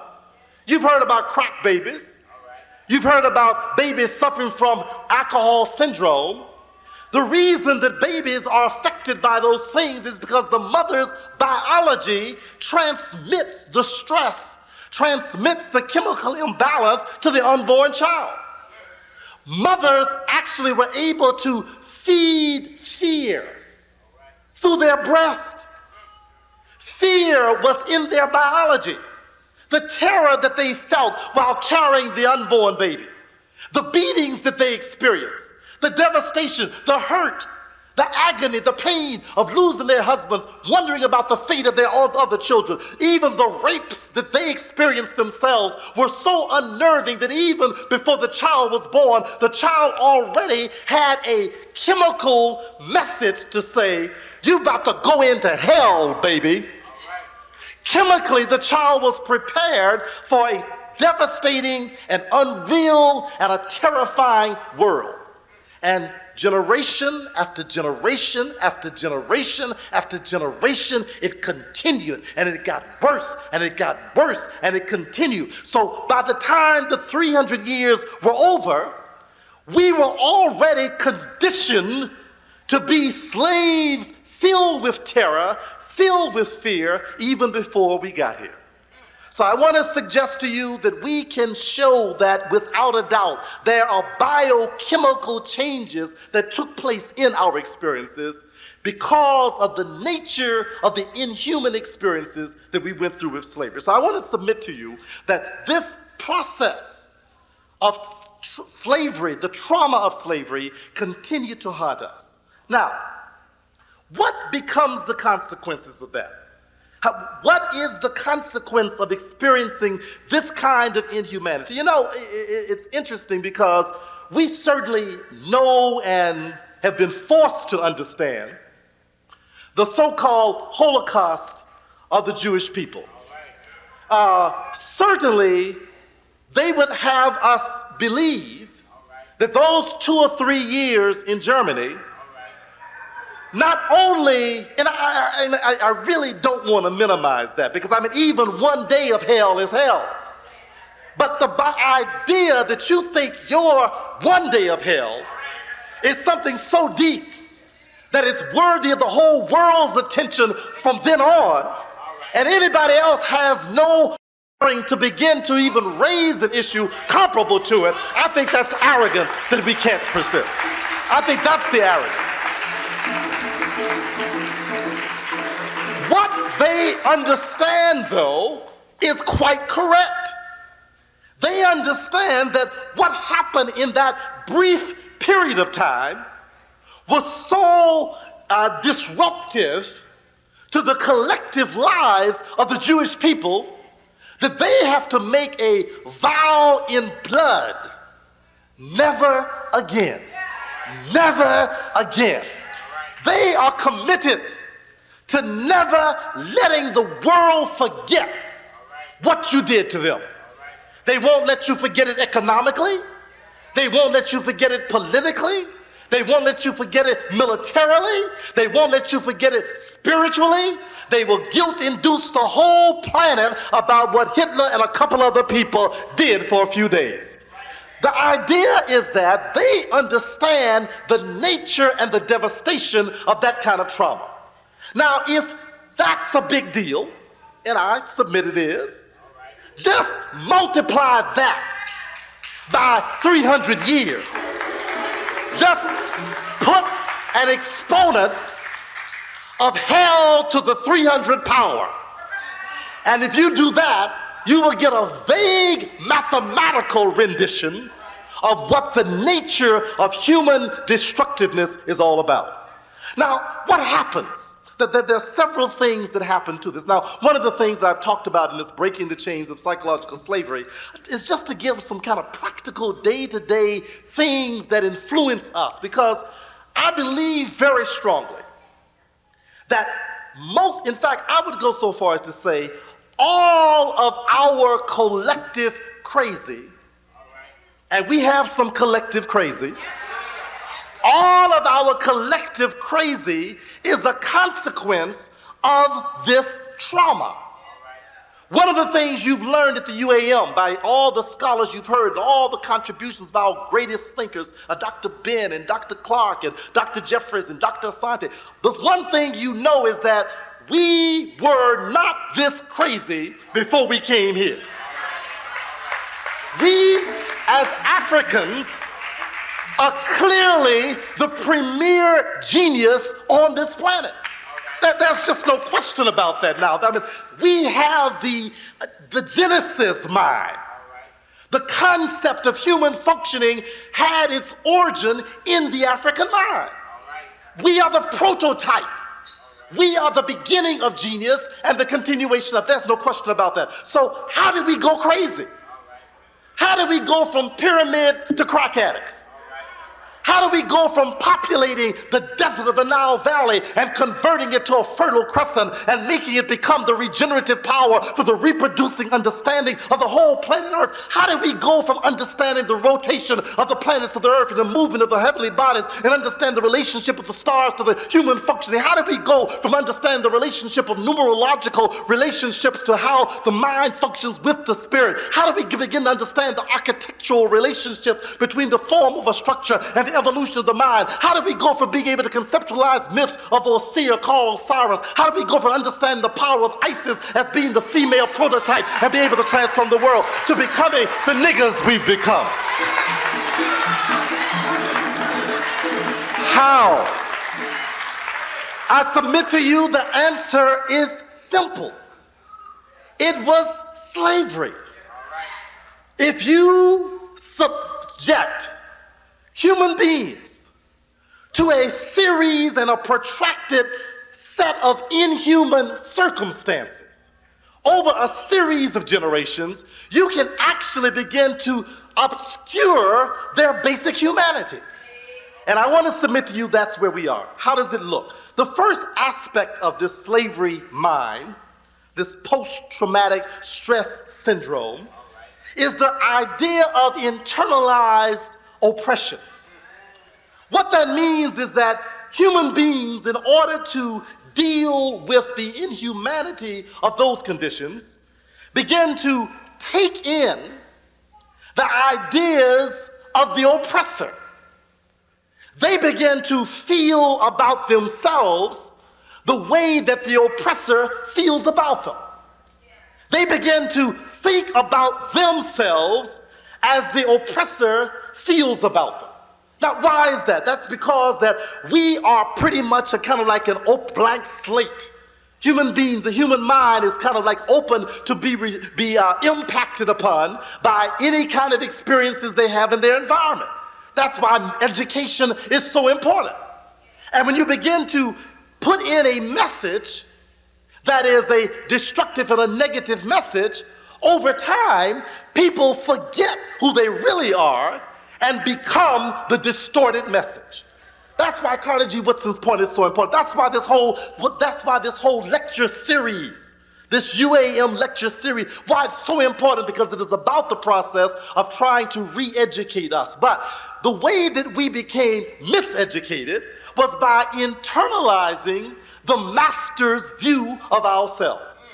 So whereas we had a culture that taught us from before birth who we were, when we were born in Africa, even before we were born, the elders began to interact with the ancestors to find out what spirit is on the way.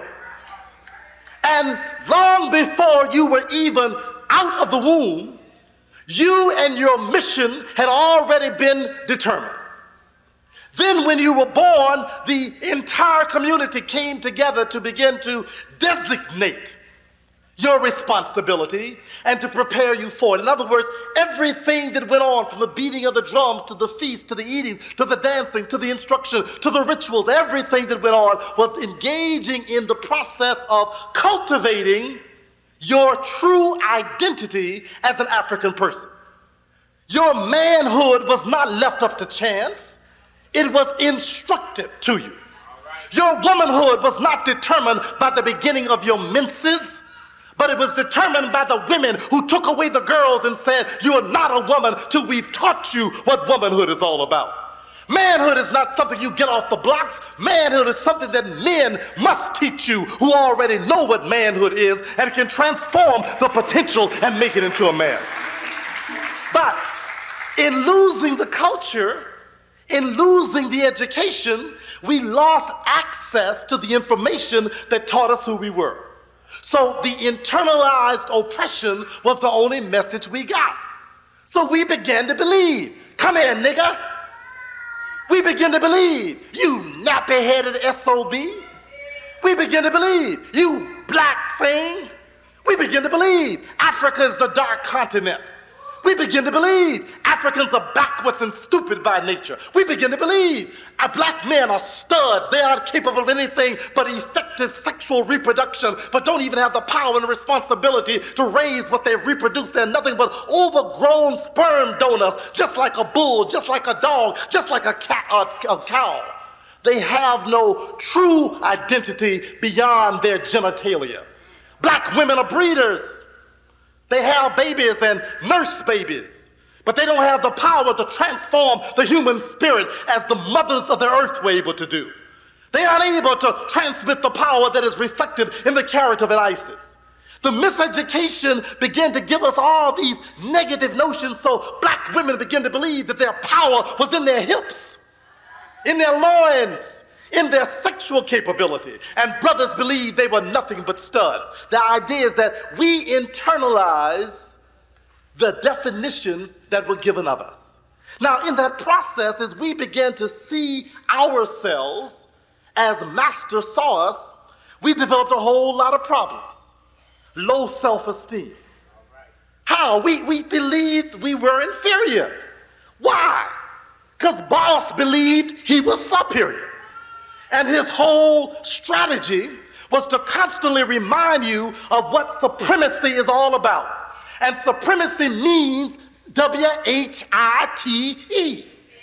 Not only is the father of his country white, not only is the house of his ruler white, not only is everything he considers worthwhile and pure white, even God is white. And his mama was white, and all his roadies were white. Everything worthwhile is white. All the geniuses of the planet were white. All the scholars were white. All the historical deeds of consequence were white. The beginning of culture was white culture. Everything that was worthwhile was white. Now, if everything valuable is white, and the one thing you look at when you see in the mirror is black, black, black, black, black, black, black, black, black, then obviously you don't count. And it isn't long before you begin to think of yourself as if you are the master. So you want to know why we can't get along with each other? Because we are still treating each other based on the internalized definition of our inferiority. Why do you think we cannot have the confidence in our own leadership? Why are we always tearing down the leadership in our own communities? We don't like who we are. As soon as somebody stands up, your slave nature requires you to tear them down. You can't do anything else because the slave mind does not give you the respect to stand up and defend and to fight and to die for anybody who stands up for you. You know, it's amazing. And I mean, and certainly there's a real big difference between Bill Clinton and Ronald Reagan. And it ain't Alzheimer's either. There's a real distinction. But what amazed me was the kind of uproar and the kind of indignation, the kind of determination that grew up against the black people brought in defense of him, but I didn't hear the same defense for Attorney Maddox. I didn't hear the same, listen, I didn't hear the same outrage when the press condemned Minister Farrakhan. I didn't hear the same outrage when when Al Sharpton has stood up. I haven't heard that outrage when they begin to tear down our own black leadership. But we will go and die for good white folks. We will die for good white folks. In fact, we'll die for not so good white folks, as long as they're white is a primary criteria. The point is that we have so internalized these things that we cannot effectively love ourselves. We don't believe that our food is as good as their food. Even though when we eat it, we know the difference. We don't believe that our businesses have the same capability. We don't believe that our children should be trained to take over the world. We don't believe that we can somehow outdo the Democrats, the Republicans, the Socialists, and all the rest of them. We don't believe that we have the same power and greatness of leaders. We don't believe that our scholars have the capacity to redefine history according to our own perspective, and it is correct.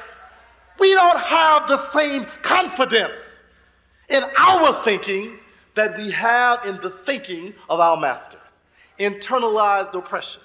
So the struggles that we have, the difficulties we have, makes it almost impossible for us to accomplish what we need to accomplish as a community. So that's one of the symptoms. The other part of this internalized oppression is not only the low self-esteem, but we have a low aspiration. We don't even want to be in charge. I mean, we don't want to. We want to be hired. If the NBA players are really mad, if they so bad, why the hell don't they get together and buy the doggone league? Ain't nobody playing it but them. Nobody's out there playing worth much but them. So if white folks won't treat you right, make up your own. Make up your own. If white folks are stealing from you, make up your own. If the banks won't give you a loan, doggone it, start your own doggone bank. But we can't even aspire to that. You know, when I began to write and develop, and I don't mean me by myself, but those of us who have engaged in trying to redefine psychology and redefine African American history, we began to put down ideas that traditional psychology did not have an appetite for. I mean, they couldn't grasp the ideas we were talking about. They couldn't understand what Frances Welsing was saying when she began to talk about the nature of melanin deficiency and how it begins to impact on the psyche of people that makes it necessary for them to put together a collective world system to deny their inferiority and fear of genetic annihilation. They didn't understand that. When we began to put together, when Dr. Ben began to suggest to us again, as George G.M. James and many others had already suggested, that in fact the world's history began in the Nile Valley, and the Nile Valley is in Africa, and it was developed by African people, not white invaders who came from someplace else, not the current inhabitants who took over the land and took over what they found there and claimed it for their own, but black, kinky-haired, big nose, thick lip, blue-black people like your mama. You understand? They weren't ready for that. So what do we have to do? Dr. Ben began to Xerox and mimeograph his own books and staple them together. Francis Wilson began to put together a little pamphlet, but distribute that around. I began to put together these little books and spread those around. We began to say, look, I don't have to get your permission to think. Who the hell you think you are anyway? But we were running away from the plantation. We were following the example of Nat Turner and Harriet Tubman. We were revolting against plantation control over our minds. So we could not have our ideas limited to where they wanted to print them. We had to begin to print them ourselves. My point is that aspiration is a freeing syndrome. It's a freedom from the syndrome, I'm sorry. Aspiration begins to make you believe and understand that not only are you capable of being in a position of leadership, you have the responsibility to be in the position of leadership. That's what we need to think about. And we as a community have difficulty thinking that way because of the devastation of this slavery system that's still on our minds. This is why we run and give our power and resources to the Baptist conventions. And the Baptists that we give it to are funded by the white Baptists. We go to the Methodists and we go give that money back to the white Methodists. And now even Muslims are increasingly giving their resources to the Arab Muslims rather than to the African Muslims, understanding that we have a right to build our own community life. You understand? I'm saying that we have resources that we don't even try to control. We don't try to get housing for ourselves. Brother Leroy was bringing me over this evening. We were riding into Harlem and said, he said, we ought to buy all these buildings. We should put our resources here. We don't have to worry about going anywhere. Let's invest in building our own community. Why not? Why not? You're waiting for somebody else to develop it for you. But see, slaves can't think that big. Slaves can't think being in control. Slaves can't think buying and owning a forum where you can do what you need to do. Slaves have a rent, lease, loan, gimme, welfare mentality. Slaves want to be handed to and not controlled. Don't get angry with me. You know, I'm a psychologist. I got to tell the truth. If you crazy, you just crazy, damn it. What you want me to do? How am I going to tell you how wonderful you are and you're sitting around as the most demoralized human beings on the planet? The greatest power of any human beings on earth, and we are completely inactive. We spend all our time gossiping. Did you see what she had on? Did you see who he was with? Did you see what he ate? You see she had a perm. She didn't have no locks on. You see that brother? He didn't even wear a dashiki. Wearing one of them white man suits talking about the freedom of black people. Fool, stop looking at what I got on my head and on my back and look at what I'm doing with my life and my energy and my mind, and that's the criteria. But slaves, petty. Who's sleeping with whom? Who's wearing what and how? We have so lost the priorities for what we need to be about, we don't even know what a real revolution is anymore. We think revolution is being acceptable to white people. The more white people applaud us, the happier we are. Well, I've arrived now. I'm now officially recognized as a Negro by white people. Do you realize that white people now are calling us African Americans? We are really African now. Fool, you were African long before they knew how to pronounce the word.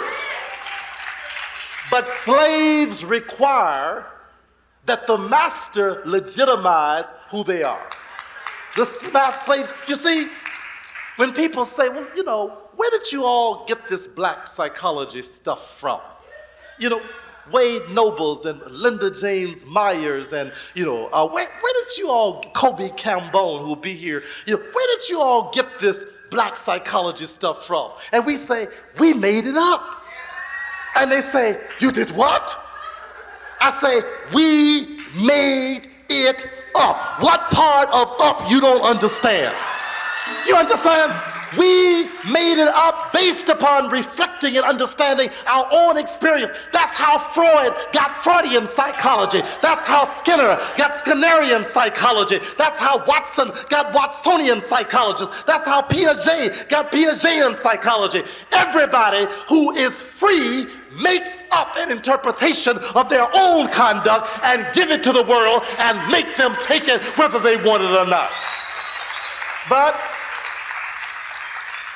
if we haven't been legitimized by the master, then we don't consider it legitimate. You see, we lost our minds on the plantation. And this internalized oppression continues to impact what we do. So the internalized oppression is one piece. I got to move on this quickly because I want to get to the healing.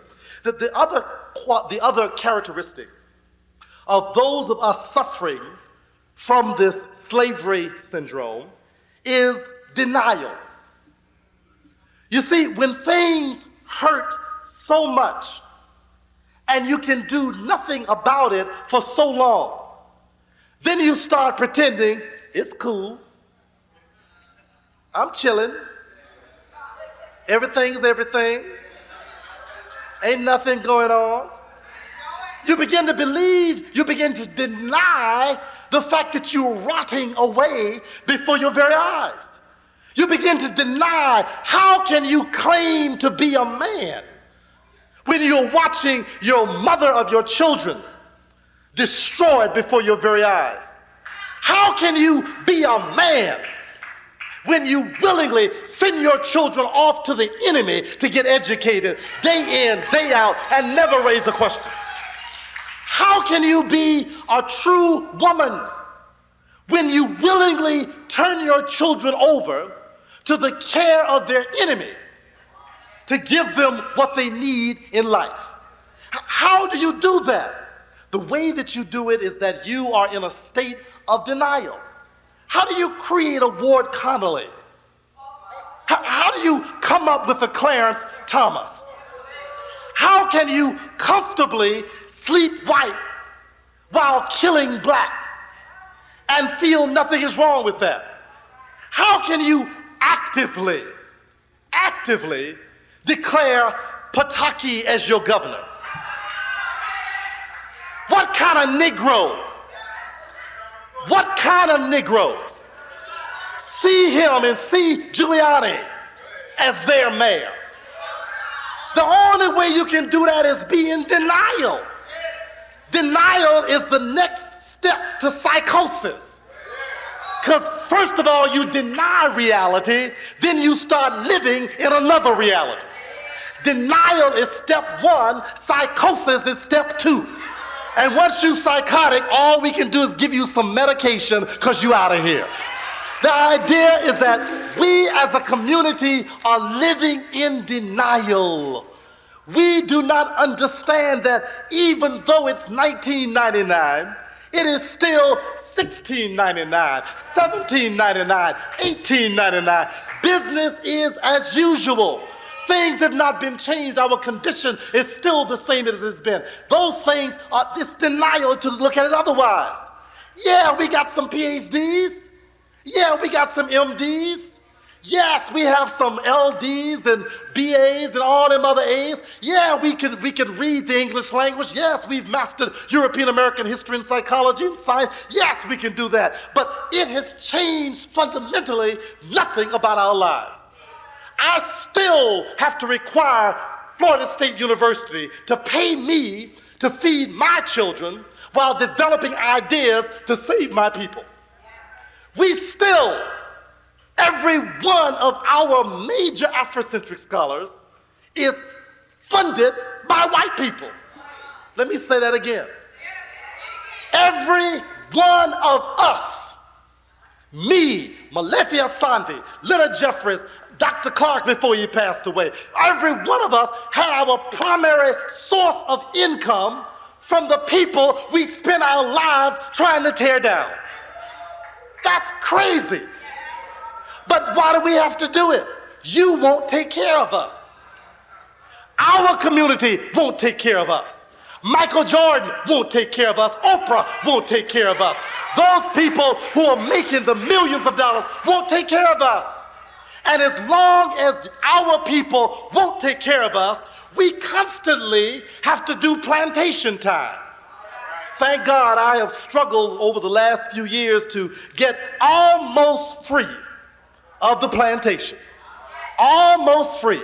And the way that I've done it is by you, in settings like this, understanding that I've got 3 children in college, and tuition does not get signed in blackness.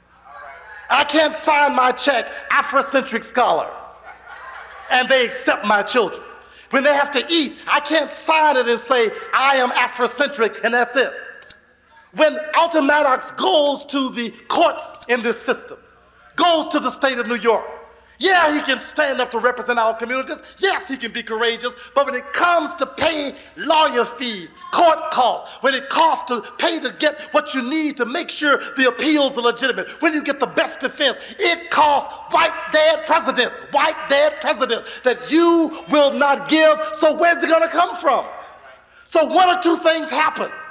Either he gets destroyed by the system, or our community must rise up to protect them. You understand what I'm saying? But we don't even have the aspiration to be in charge. We're in denial. We're in denial because we have lost sight of what our reality is. And look, it's very important that you understand that all of us who are out here struggling are struggling with an understanding that we are plantation preachers. We are plantation preachers. We had one PhD program in African American Studies in the United States at Temple University. We had one of our most brilliant scholars who was over that program. But it was not at Morehouse. It was not at Fisk. It was not at Tennessee State. It was not at Lincoln in Pennsylvania. It was at Temple. So when it got too black, the white folks say, sorry, that's it. Bam, close the damn door, and it's all over. It was over as soon as they decided it was over. But what do you expect? I mean, despite the brilliance of Dr. Asante, despite the great things he was done, despite those wonderful students who got PhDs during that little phase of time, nobody in their right mind should have ever thought we owned that program.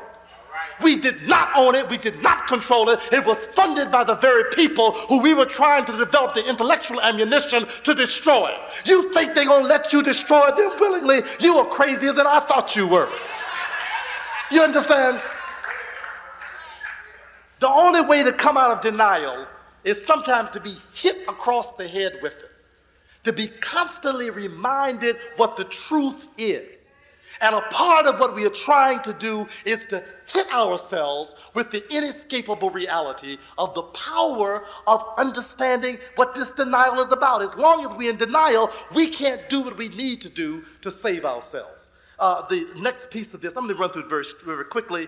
Another characteristic is like the passivity. Someone said earlier, we're just very passive. We take things lying down. They are now about to take away parole against all brothers and sisters in the prison system in the state of New York. That means that white folks are not bothered by that. Our communities are further devastated. They got most of our young people locked up there anyway. Now they're going to make it almost impossible to get out. They've already taken away the education programs. They've already taken away the rehabilitation programs. They've already taken away the counseling programs. They've already taken away anything that can help people reform their lives. Now they're going to make them stay in there that much longer. So we are passively upset about it, but where is the NAACP? Where is the Urban League? Where are the legislators for the state of New York? Where is our community to stand up and say, hell no, enough of this mess is enough? But we will continue to vote. We'll continue to do what we're supposed to do at the right place. We'll continue to have our marches and have speeches. but we will not mobilize our communities to actively change things to begin to make a consistent difference. So the passivity. The other piece of this, again, all of these are manifestations of this slave mind, is the self-destructiveness. You see, slaves are not loved by their masters. In fact, the master has no interest at all in the slave's life. So he encourages you to eat all the pigtails you can get. He gives you chitlins. He gives you chitlins with lots of salt and encourages you to eat like a pig until you look like a pig. And you insist, I can't help myself, got to eat some more ham hock, some more chitlins, some more pig. Not understand, and look, this ain't no Muslim thing. This ain't no nationalist thing. This is a scientific thing. Pigs are nasty. They are toxic, they're destructive to your biology. And soul food was S-O-L-E, not S-O-U-L. It was the only food you had, and therefore you had to eat it. You don't have to eat it now, but you still do. Who makes you smoke crack? How many white folks stand over you with a gun and make you buy Newports? How many white people make you buy Cools? How many white people make you drink beer, drink wine while carrying babies in your womb? How many white men, where's the man when you smoking your first joint? When you smoking a blunt? When you shooting heroin? Where is the man, fool? The man is right up here. The man is internalized oppression. So every time you say, got to get high, that's boss talking. And you're helping him. You are the vehicle for boss's mind. Every time you pick up the crack pipe, boss is talking. Every time you overeat and kill yourself, boss is talking. Every time you abuse and hate your children, boss is talking. Every time you tear down your own community by systematically undermining each other, tearing each other down, disrespecting your own leadership, trying to make your best look worse, that's boss talking. Self-destructive. Every time you put dirt on your own streets, tear down your own buildings, mess up your own neighborhoods, every time you do that, that's not a white man out there. That's the white man in here. That's the continued plantation mind that's there. That's the problem we have. Now, we must understand that these are symptoms. They're symptoms of this mental disorder whereby we are actually possessed by an alien mind. You talking about the aliens in the movie? Ain't that kind of monster. It is the blonde-haired, blue-eyed, pale-skinned monster who lives in your mind. And look here, not a one of us is free of it. I'm crazy too. Every one of us is crazy. Some of us are less crazy than others. And we are the ones who are trying to get you to run away. Harriet was crazy, but she got something to run away with her. Nat was crazy. He got something to run away with him. So just because you're crazy don't mean it's hopeless. It simply means you've got to confront the insanity and try to get away from the plantation. Now, what do we need to do? How do we heal ourselves? Give me about 10 minutes and we'll be finished. In order to heal, healing is a holistic process. It is mental, it is emotional, it is spiritual. And in order to heal ourselves, we must begin to bring in healing in every component of our lives. Now, the first part of that the first part of that system, or the first dimension, is the mental or cognitive part. In other words, the insanity is in terms of the ideas that we have cognitively, how we think, how we understand ideas, the information we have. The first problem is a cognitive or a mental problem.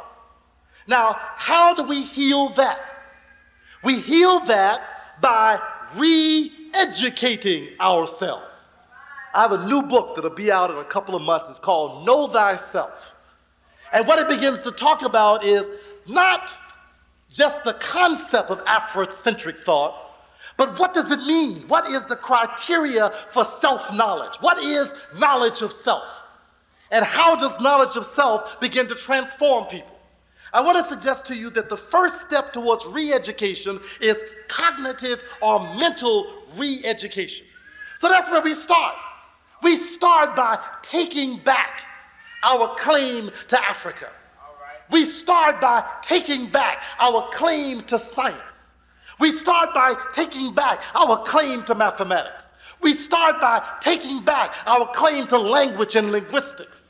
We start by taking back our definition of the world and the geography of the world. We begin to put the center of the world back where it began. We restore the Garden of Eden to where it belongs. We begin to put the world back in a way where Africans see themselves in the center.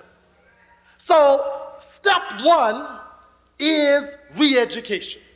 That's why an important part, a critical part of the Afrocentric movement has been the restoration of history, the restoration of our history, the restoration of information about us.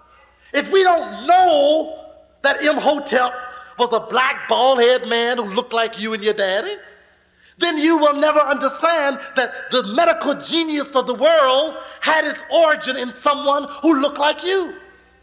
If you never know anything about the brilliance of the people who in Mali who understood the power of the Sirian star system long before Galileo or Copernicus ever had a telescope looking into outer space, long before they conceptualized the movement of the earth, Africans already understood that. If in fact you don't understand that Africans understood the relationship to the stars and to mathematics and to human psychology long before Europeans ever conceptualized alchemy or astrology, Africans already understood those relationships and they conceptualized them and given them to the world. Long before Europeans understood what family was, Africans understood that family was fundamentally a system that went all the way back to the unborn, all the way back to the long dead ancestors, all the way ahead to the unborn, and it went out to encompass the whole human family. Africans were the first to understand what family is all about.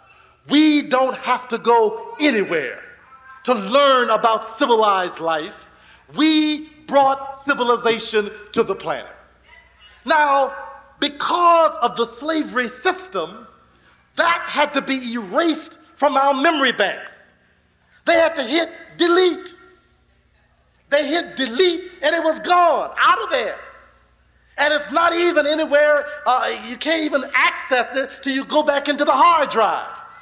So in the hard drive, that's where the hidden knowledge is that we are now trying to bring back into the mainframe so we can begin to conceptualize the world again to empower ourselves.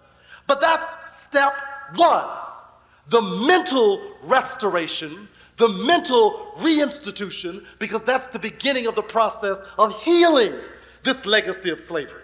Because you see, once you understand that you are the author of brilliance, then somebody talking about the bell curve is funny. It ain't even worth your attention. Once you understand that you were the ones who conceptualized math and physics and astronomy and architecture, and you were the ones who conceptualized that, who understood those relationships. Once you understand that, then you no longer have to argue with these people who say our children can't learn. We know that something is going on that they are doing, that we need to do something else. So the process of doing what's necessary is corrected as soon as you know better. As soon as you know better. Now, the inevitable question is, well, look, Doc, we have been listening to Dr. Ben and John Henry Clark, may God be pleased with him, and we've listened to all these outstanding scholars, Dr. Jeffries, and all these people, especially here in New York. This is a hotbed of Afrocentric intellectual development. You all have been exposed in this forum, from the slave theater all the way, I was saying tonight, I've been to all your locations.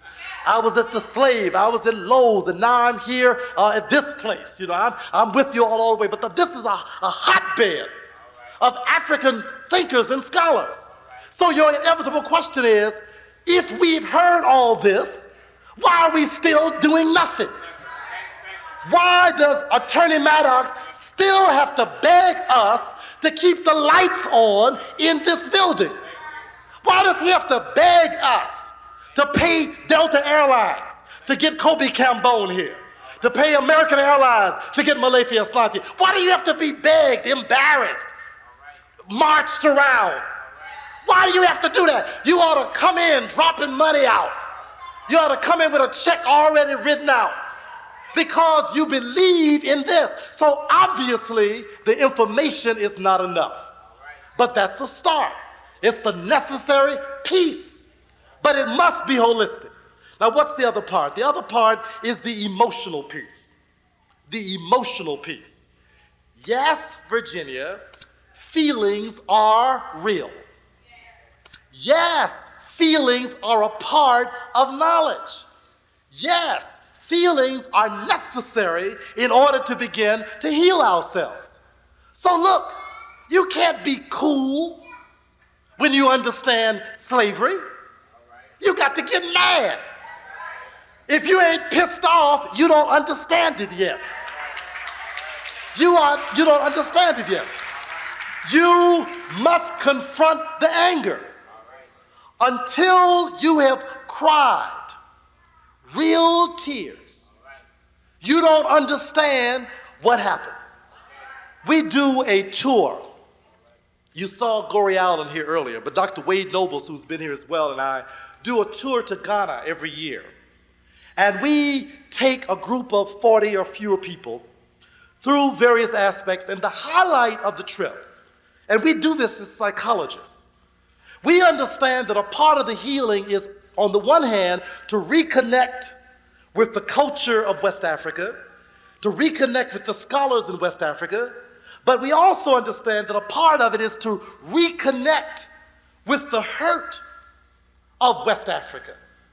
So what we always do is, an essential part of our trip is the visit to Elmina and Cape Coast slave dungeons. And what we see every year is we see young, old, male, female, grabbed by our ancestors and shaken until tears come out of their eyes. Several years ago, I took my twin sons, and we took about a sister, Marimba Ani, took her daughter Jifa, and there were about 10 teenagers with us. Dr. Nobles took his children as well. There were about 10 teenagers or students in their early 20s or so.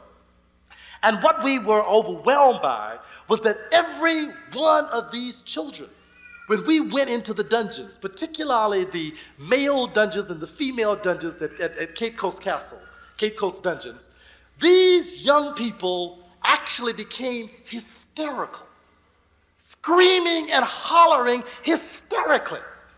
We literally had to take 2 or 3 of the sisters and bodily pick them up and take them out of there. Because what they re-experienced was the emotional connection to the reality of the pain and the hurt that went on there. Even the Africans who are there in Ghana, even the Ghanaians, looked at us amazed, wondering what was wrong with us. Because they did not know the hurt that, even though we had never been to Africa in over 300 years, we were remembering how the breach took place. I'm not kidding you. When you saw the sister Gory Allen, the sisters crying, people become uncontrollably taken. I've been there now almost 10 years, 10 times. Every time I go, I lose it. I get possessed by the hurt and the pain that went there. The whole idea of men not crying and women being the only ones that cry. Only the old can cry, the ones that understand. The young and the old, the youngest child was crying, feeling the pain again. The point is that that's a part of the healing, to confront the anger and the hurt, because only when you know the hurt again can you understand what needs to be done. You see, the reason that Schindler's List was a psychological healing process for not only the Jewish people, but also for the community around the Jewish people, was because the Jews understand their psychology. They know that if they don't stay conscious of the hurt, they'll forget the nature of the trauma. And they'll begin to operate out of denial. They begin to operate out all those other kinds of things. So Jews make it a part of their daily, yearly cycle to remind themselves and their children over and over again about the nature of the hurt. How many times have you seen pictures of these Jews being dumped by truckloads over into ditches during Nazi Germany? How many times have you seen the pictures of Auschwitz? How many times have you heard about the concentration camps? How many times have you seen the numbers that they had tattooed on them? How many times do you see that? Do you realize that every religious celebration of the Jewish people is a reenactment of their hurt? They actually eat the bitter fruit to remind themselves of the bitterness of their experience, the bitter herb, I'm sorry. They remind themselves of the bitterness of their experience by eating the bitter herb as a kind of a ritual. They eat the unleavened bread to remind themselves of what it was like when they had to escape at the Passover. They are reminded of their suffering because they know that if they don't re-encounter the hurt, they'll never get free of the trauma. We must re-encounter the hurt. Stop pretending that slavery didn't happen. It did happen. You didn't do it to yourself. You don't have to apologize for it. It happened. And look, believe me, quiet as it's kept, white folks don't have to apologize for you to understand your own suffering. They don't have to. You see, one of the reasons why we don't have reparations is because we don't understand the nature of our own hurt. You see, the Jews understand the nature of their hurt, and the Swiss banks are paying up. The Jews understand the nature of their hurt, and Israel gets the highest support of any nation outside of America. Jews understand the nature of their hurt, and they have million-dollar Holocaust museums in every major city in this country. They understand the nature of their, and what do they show? They don't just show the greatness of the Jewish people. It is an exhibit of their hurt. The pain, the agony, the death. 6 million, 6 million, 6 million, 6 million. They tell you over and over again. Even our young children who can't count to 6 know about the 6 million dead Jews. But they don't know about the 100 million dead Africans who look like them. You see, you talk about the rottenness of black men in their self-destructive mentality. And we don't deal with the number of black women who were raped, who brought forth the bastards of their rapists over generations. You see, we don't deal with the fact that for every black man who was killed, 10 black women were raped. And most of them had to give birth to the babies of the rapist. That's a matter of fact. Now that is not sweet. That's not beautiful. That's terrible. Because the terrible part of it is that we as men could do nothing about it. That is so painful to know that our women, our mothers, our daughters, our wives, our children were raped before our very eyes and we could do nothing about it. Even in the worst of circumstances, we could do nothing about it other than join them in death and die.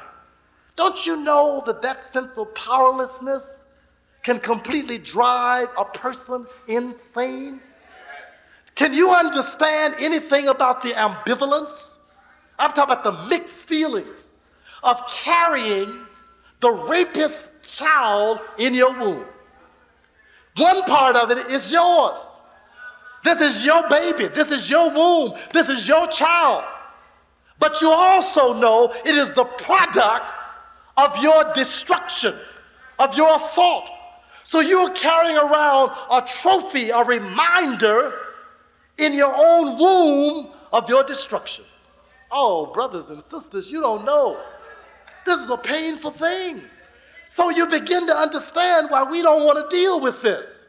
We want to talk about reparations, but we don't want to hold up a mirror.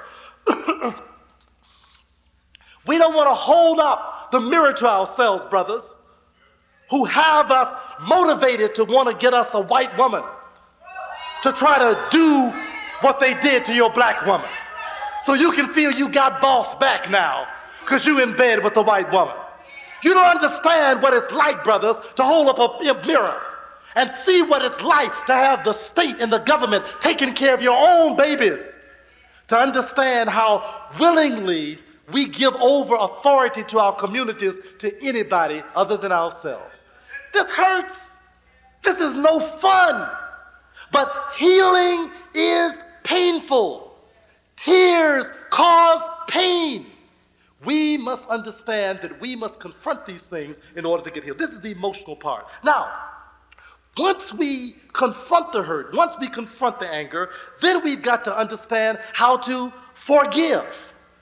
Listen now, not forgive white folks, forgive you. You've got to let it go. You've got to let it go. See it and let it pass. We cannot live in yesterday. We must understand yesterday. We must confront yesterday. And I'm going to talk something in a minute about how we maintain an understanding of yesterday. But we can't live there. We can't continue to live in slavery. This is 1999. We are looking at another millennium. We have the responsibility to take control of our communities and our lives. We can't continue to live in the past, living with this hurt. We've got to look at it and get up off of it. Move on out. Take our children back. Take our communities back. Take our families back. Take our lives back. Take our love back. Begin to love ourselves again. We've got to move back. And we can't begin to do that until we understand the importance of forgiving ourselves. Because, brothers, hard as it was, we did not let our women down because we were weak. We didn't let them down because something was wrong with us. We let them down because we were rendered powerlessness. The victimizer is white men, Caucasians, Europeans. They are the ones who did that. Black women, you are not responsible for your rape, but you were raped. You were raped, and you still have mixed feelings about it. You've got to come to grips with that. You can't blame me for the hurt that you experience. You've got to understand that your hurt and my hurt came from the same source. You've got to forgive you. You've got to forgive me. I've got to forgive you because you were not responsible for losing your life to the same person who took my life. But I can't continue to walk around masquerading myself as being the stud of the planet Earth, feeling that my manhood is in my penis, the feeling that my ability to be a sperm donor is my only claim to fame. Sisters, you can't go around using yourself as a breeder, believing your seductive capabilities is the greatest power you've got. You've got to understand to let that go and then begin to build on the real you that's an African woman, that's an African man. Okay, letting go. Last piece of this, emotional. This is the emotional part. So I hope you're getting uncomfortable. I hope you're getting kind of antsy. I hope you're sweating a little bit. I hope you got some tears. I hope your heart is beating. I hope you say, I wish Akbar would shut up. I don't want to hear no more of this. Because if you're feeling that, then the emotion is what I'm trying to get you to understand. we must understand that the other part of the emotion is that we have to kill the oppressor. We must kill the oppressor. Now, mighty warriors who are ready to go out and get somebody, I'm talking about the one in here. I'm talking about the one, because where we stand now, if you had a bomb that could blow up every Caucasian on the planet, it would do you no good. You would be just as oppressed tomorrow morning if every Caucasian here left. You've got to kill him here. You've got to kill his standards. You've got to kill his values. You've got to kill his ideals. You've got to kill his information. You've got to kill his habits. You've got to kill his concepts. You've got to kill them out in your mind. You have got to take your life back over. Look, as long as McDonald's owns you, the oppressor got you. As long as Schlitz malt liquor got you, the oppressor got you. As long as Cools and Newports got you, the oppressor got you. As long as you're trying to find you a white woman, the oppressor got you. As long as you want you a white man or black man who acts like a white man, sisters, the oppressor got you. As long as you spend all your money on new outfits, Macy's, Bloomies, Saks, Nordstrom, as long as they,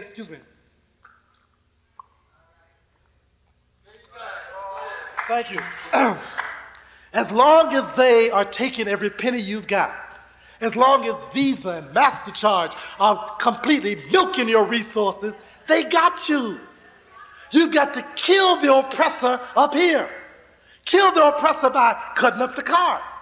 Kill the oppressor by getting your diet straight. Kill the oppressor by giving your resources to build your own community. Kill the oppressor by destroying the power that it has over you. Now, how do we do this? We must move towards self-celebration. We've got to feel good about us. We've got to feel good about our freedom, our justice, our right to have peace, our right to be in control. Kwanzaa is such an important ritual because it reminds us of how to celebrate ourselves. We need every opportunity we can get to celebrate who we are, because self-celebration begins to get us hyped about us. But you see, you've got to have hype with knowledge. You see, you can't just be hyped and don't know nothing. A lot of us hype and don't know nothing. Don't own any books, or even worse, got books on your shelf you've never read, who go around quoting what you heard somebody else quote. You got to study. And then you don't just get hyped. You become committed. Your heart becomes a part of this process. You understand it's not changing a hairstyle. It's not putting on mudcloth or kente cloth. It's not dressing up in a costume. When you really feel this love, you sleep it, you get up on it, you go to bed on it, you dream about it. Day and night, you live the liberation of black people. That's the power of truly emotionally becoming attached to this process. Last but not least, the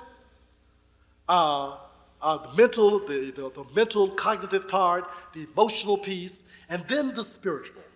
Now, Africans understand that the foundation of the human makeup, the foundation of life, is God. Now, it doesn't matter what name you refer to that by. Some people call it Amun-Ra, some call it Ptah, some call it Jehovah, some call it Jah, some call it Allah, some call it God, some call it all kinds of names. The idea is that we are talking about the supreme power of the universe is inescapable. It's at the core and the foundation of all that is. Once you understand that, you must also restore the fundamental spiritual truth that wherever we are, God is. You understand? So, You must understand, the Honorable Elijah Muhammad was an absolutely brilliant psychologist.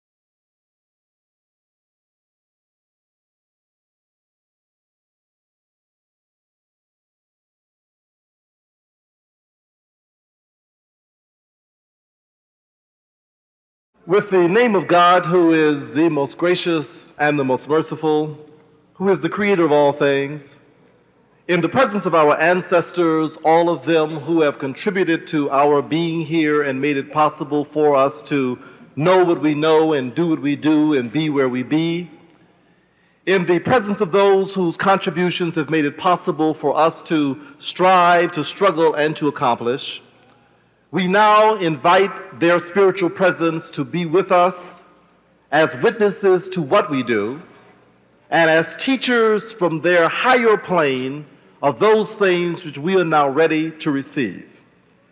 To my very, very good friend and distinguished colleague, Dr. D. Philip McGee, the Dean of the School of Ethnic Studies at San Francisco State University, who I have known, as he says, for a very long time, and I really credit him with being in many ways one of my important mentors when I needed a mentor from California. And that's a special teaching that comes from California.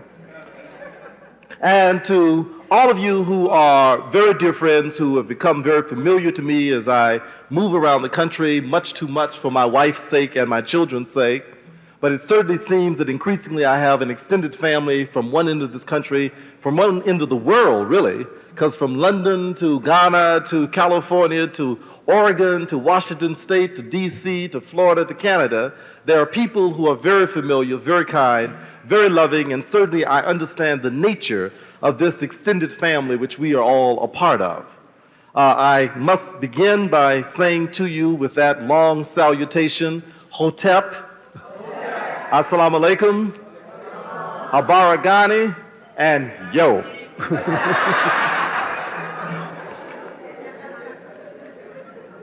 These conferences are interesting.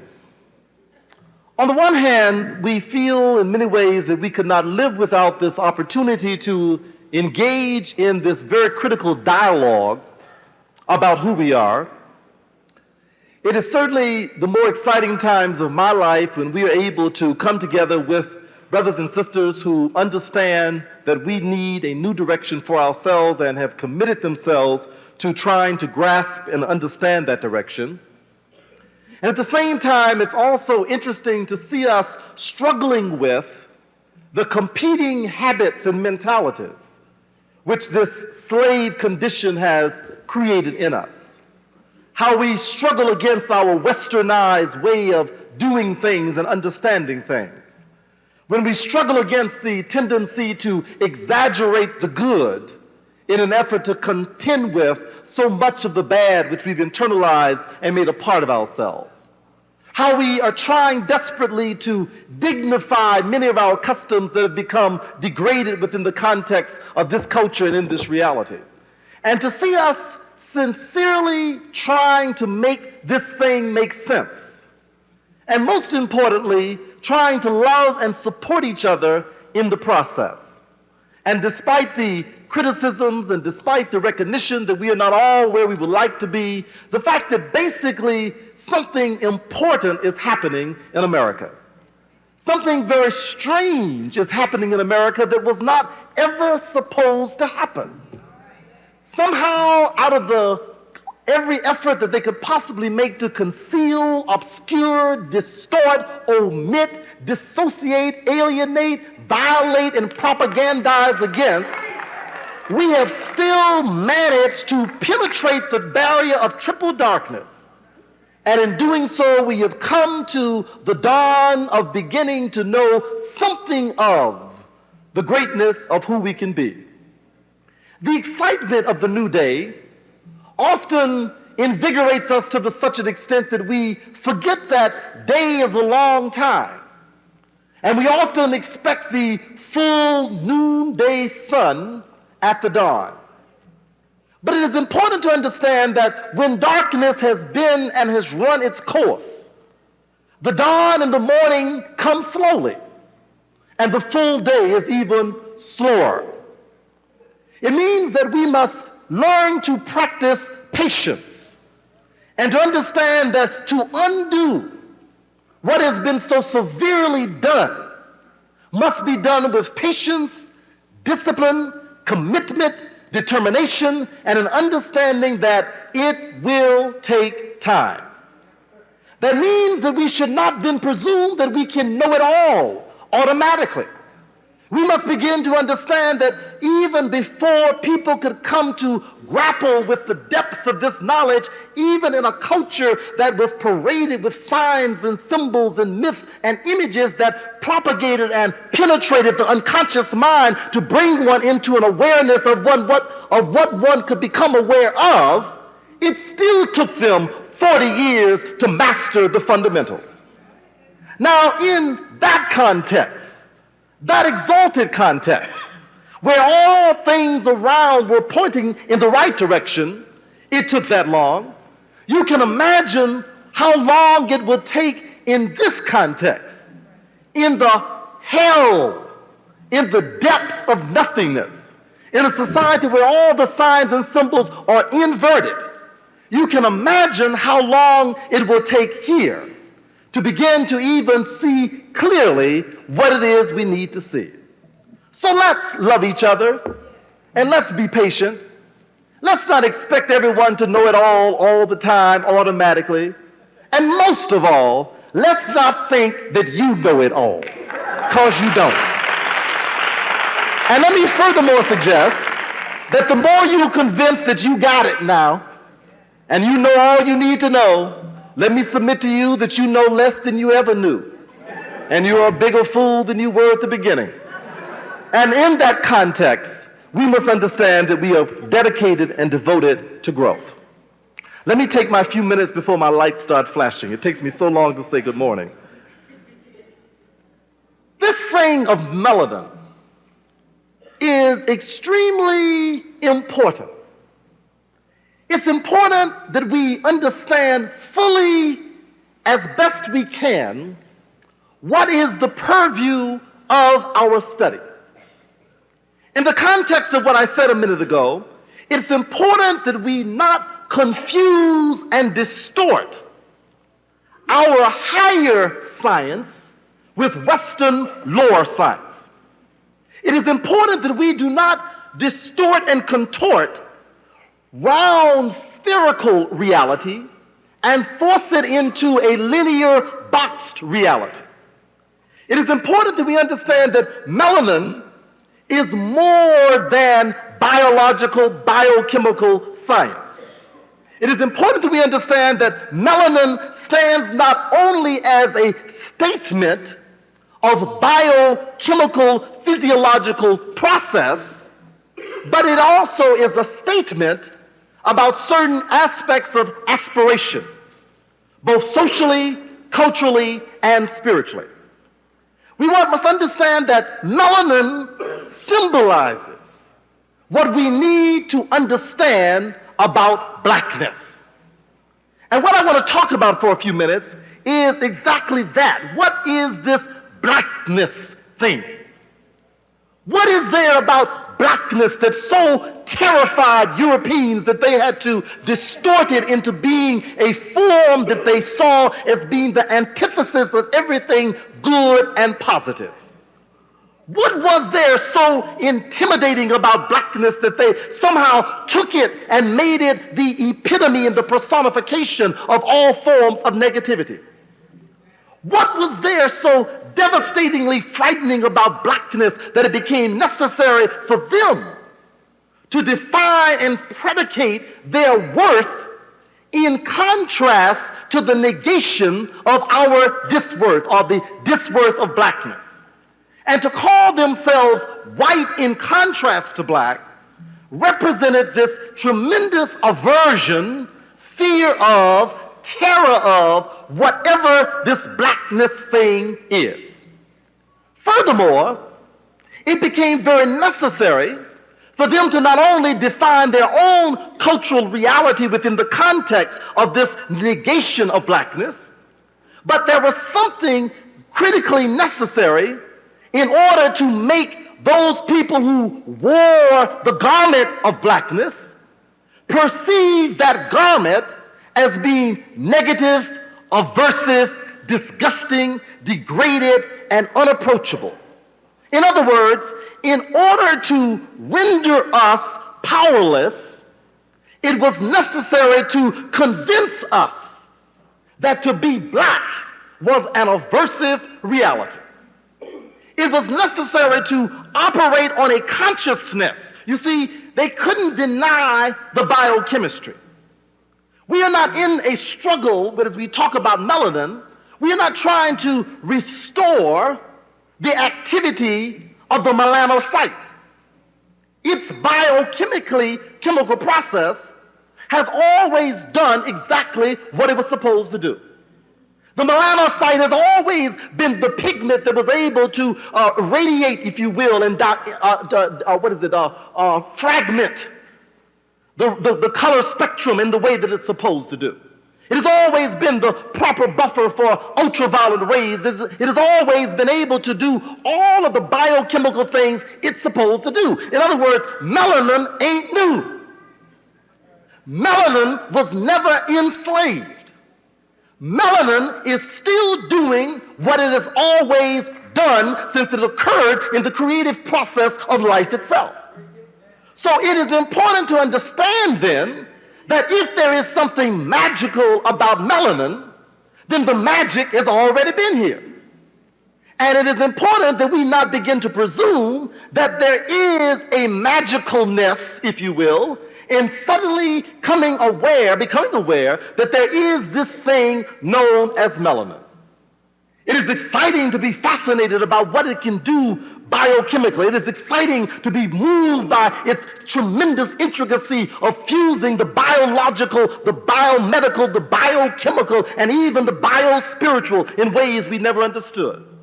It's a fascinating substance because it somehow seems to permeate all aspects of not only black life, but life in general. It's a fascinating concept, and it's a very seductive concept to begin to believe, aha, we got the key now. All we got to know is about our magic blackness. But I want to submit to you that we should not make the error that the narrow-minded, limited, conscious, linear perception of reality in a box sense of what's real, Europeans and their paradigmatic conception of ontology, which sees the visible as being the real, to begin to assume that the visible is the only real. It is important to understand that all things that are visible are no more than arrows pointing to a higher reality. And that all things that are materially real, and they are real, are signposts to a higher reality. It's what our people in the ancient days referred to as the netters. They saw all things in nature as signposts pointing to a higher reality, and so is melanin.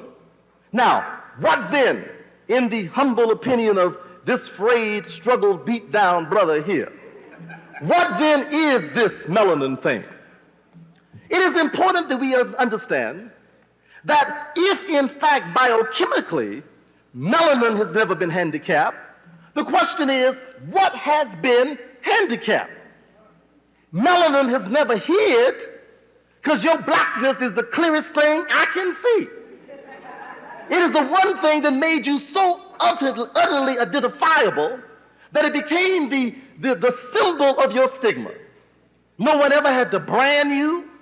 No one ever had to tag you. No one ever had to label you. All they had to do was call you black. And there you were.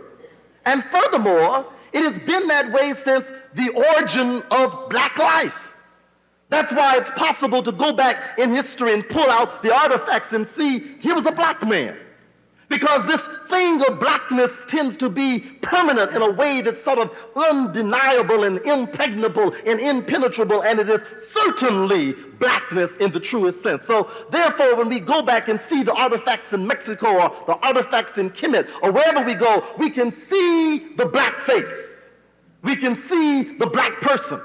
because the certainty and the continuity of blackness is undeniable. So if the physical part has not been out of sight, what has been out of sight? I submit to you that there is in the acceptance and the embracing of our blackness, that is, the ability to begin to love again our blackness, a power that we cannot see. It is a power that we cannot see. We must understand that melanin is not simply a defensive mechanism by which white people try to oppress. It's not just that. There are psychosocial consequences, but it's not just that. There is something more important about this thing in terms of its meaning to us. Now, it has meanings to white people, and I'd like to let Dr. Welsing deal with that, because she does well about that in her counter-racist psychiatry. But I want to talk about what does it mean to us, and why is it so important that we come to grips with being black. Even though I strongly adhere to, suggest, and advocate the importance of becoming culturally sensitive to who we are as African people. I have been writing about that for almost 15 years, that we should call ourselves African people. I'm glad that Jesse and his gang finally caught up. We thank them for that. Let's understand this. We must understand that African people in Nigeria are buying more bleaching cream than you are because they reject their blackness. We want you to understand that they're selling more bleaching cream now in Ghana than they're selling here because they reject their blackness. I want you to know that the curl activators are selling wholesale in an inflated market. They got greasy curls hanging all down their face in Nigeria, in Ghana, in Lagos, in Accra, because they reject their blackness. God knows, I believe, that we are of Africa, and that Africa is the story, and that Africa is the system, and Africa is the mechanism, and Africa is the culture. But we got to overcome this aversion to being black before we can embrace Africa. Otherwise,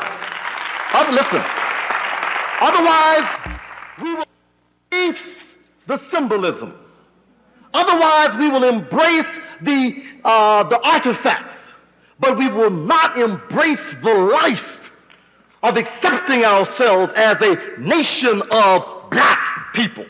Now, we want you to understand that the Europeans, some of the wiser ones, understood that there was a certain amount of dignity that people were able to preserve in themselves when they looked at their reflections, found in their mirror, and found in their brothers and sisters, and found in their offspring, and found in their lovers, and found in their grandchildren. All of those are mirrors.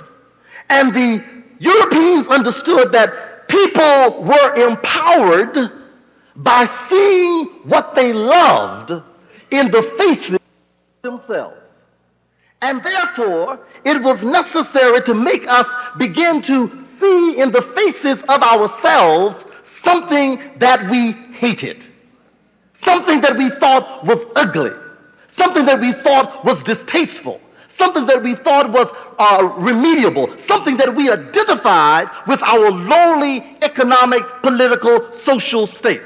It was necessary that we not be able to look in the face of a jet black woman and see black beauty.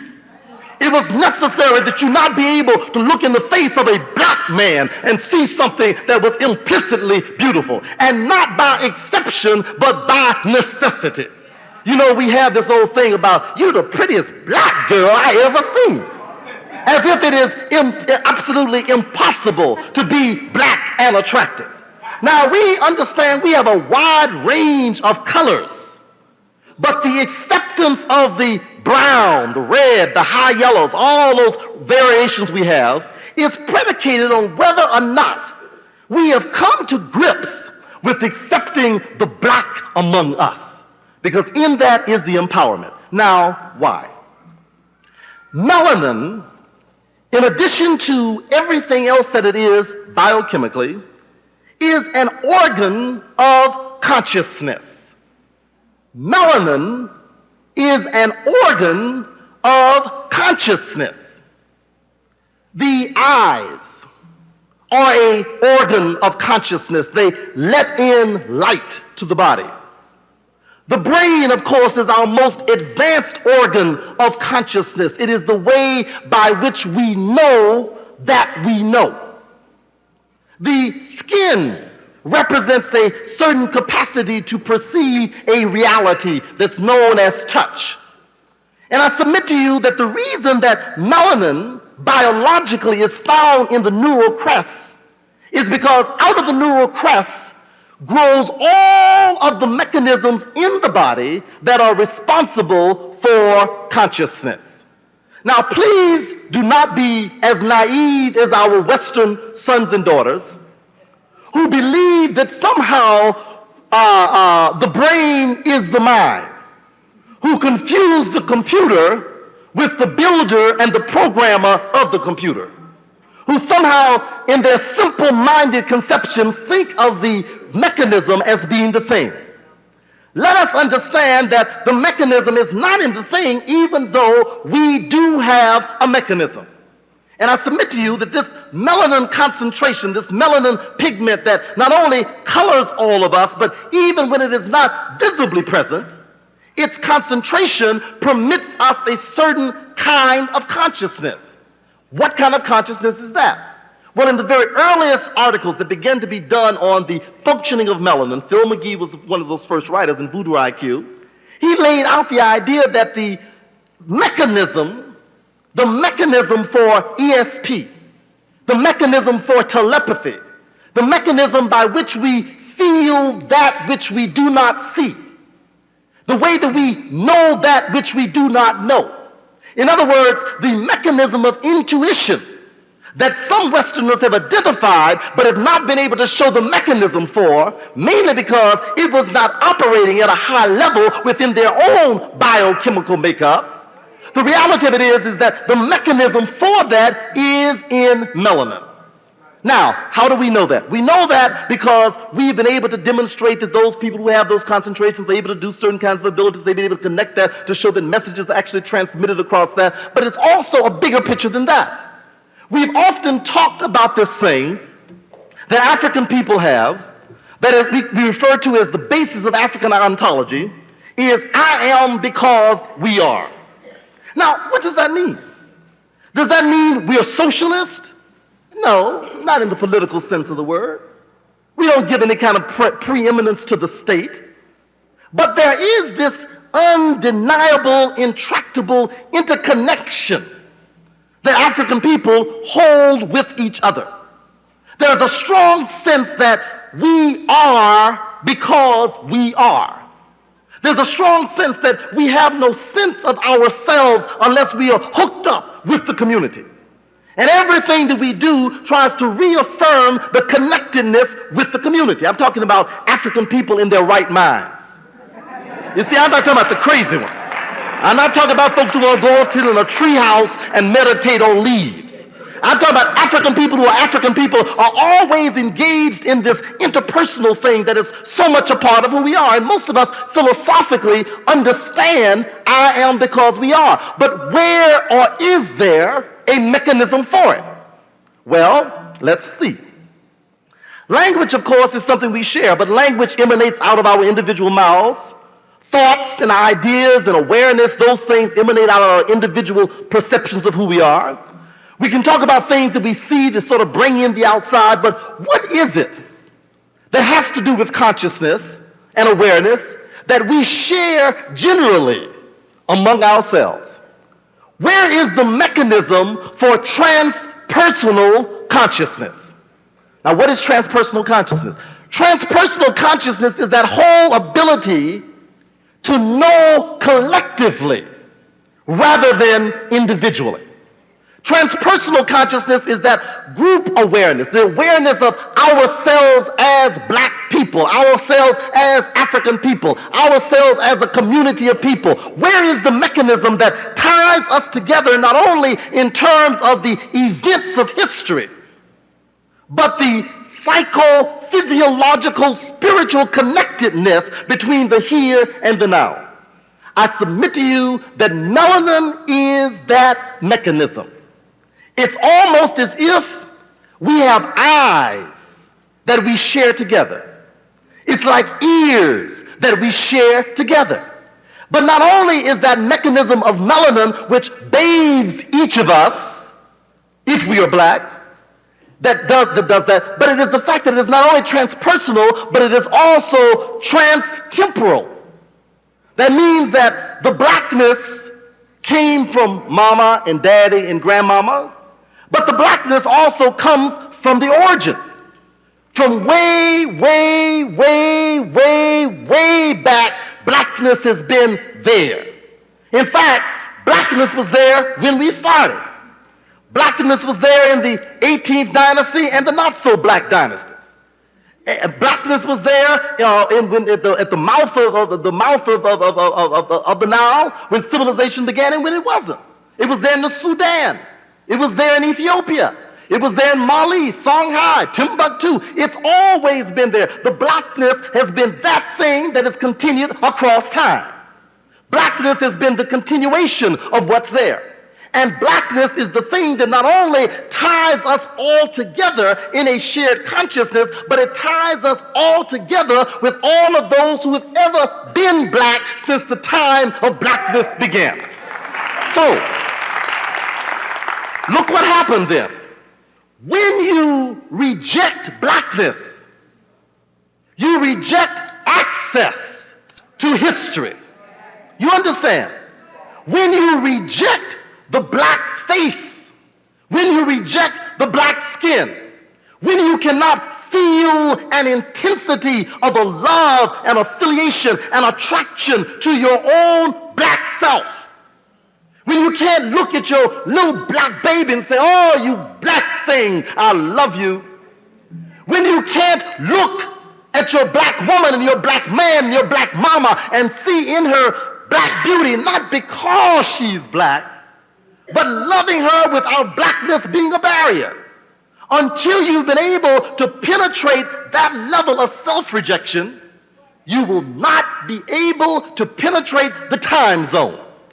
Because the energy and the power of the time is contained within the secret of the melanin. It is the consciousness of time over time, and is the consciousness of people reaching beyond the limits of who they are. Now, we must understand that what is in blackness is the same thing that the ancients demonstrated that existed in any other form or level of consciousness. And that is that the highest image of awareness was given symbolically as the eye of Horus. The idea that the eye symbolized a visual representation of knowledge, enlightenment. Because how does the body, remember those physical images pointing to something higher? How does the body know? The body knows because of light coming in. And what do we say when someone is explaining a complicated idea to us and our response is, oh, I see? Because seeing serves as the cognitive metaphor for the subjective experience, the visual metaphor for the cognitive experience of actually being able to understand. So knowledge, understanding is done, it is prepared, it is executed by way of the mechanism of the vision, of the eye. So we submit to you that in this blackness, we have the eyes and the memory of time stored in us. We have the eyes and the visual capacity of time stored all over us. And the concentration of that and the acceptance of that is the avenue and the vehicle by which we are able to begin to come to grips with ourselves. Now, I'm going to close this. I want to make this very brief because I have one little point to make, and this is it. It's the idea that we must understand that in order to use the mechanism of melanin, it is not simply being black. It is not simply dressing black. It's not simply going through the rituals of blackness. We must understand that in order to use the mechanism of melanin, we must be able to raise ourselves to the level that the mechanism is useful for us. Now, please understand that for lower vision, we have the mechanisms to see that. You know, you don't need a great deal of training, really, to be able to let the eyes, the physical eyes, bring in light. They bring in light whether you see it or not, whether you understand what you're seeing or not. It brings the light in. The physical eye is there. Now, we understand that there's another eye in the head that we understand as being the intellectual eye. And we know that with a little training and a little orientation, the intellectual eye begins to be able to see things. And the intellectual eye sees at a higher level than the physical or the physiological eye. Now, I want us to understand is that the eye of the transpersonal consciousness as personified in melanin requires an even higher development, a higher discipline, a higher training than does being able to see out of the physical eye or the intellectual eye. Now, I'm sure this disappoints a lot of folks, because I'm sure that many of us thought we got it now. We black, baby. We black. Oh, and being black is all it is. We black and they white. And because we black and they white, that means we automatically better than them. No, that's not it. It means that we've got something special. But to use something special, you've got to be special people. We want you to understand that in order to use this heightened ability to easily move through bodies or move through time, that you must develop yourself high enough so that your weight and your density is limited enough that you can diffuse yourself easily wherever melanin goes. Now, what does that mean, Akbar? Don't be so mysterious and oblique here. What do you mean by that? We mean that we were put on a path. The ancients always talked about ma'at, that the moral system, the scientific system, and the spiritual system were enmeshed, inescapable, and absolutely ineradicably hooked up. Is there such a word as that? Anyway, you know what I mean. The point of it is that they were all so tightly connected that you could not do one without the other. You could not be moral and not be scientific. You could not be scientific and not be spiritual. But it was necessary to be all of those things. So the Pharaoh symbolized in the ancient land the personification, the fusing of the elevated consciousness of the people. And the correct pharaohs were trained physically, they were trained scientifically, they were trained spiritually, but most of all, they were trained to develop a pharaonic system within. So before they could become a pharaoh for the people, they had to be pharaohs in themselves. So Ma'at, the urea standing upright, had to be established within the system of the ruler. So rulership had to be established in the first Kemetic kingdom.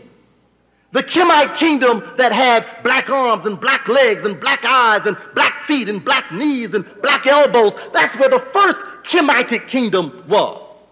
And you as a leader, or you as a person, or you as a participant, in order for you to exercise the power of your blackness, you had to establish a well-disciplined kingdom within.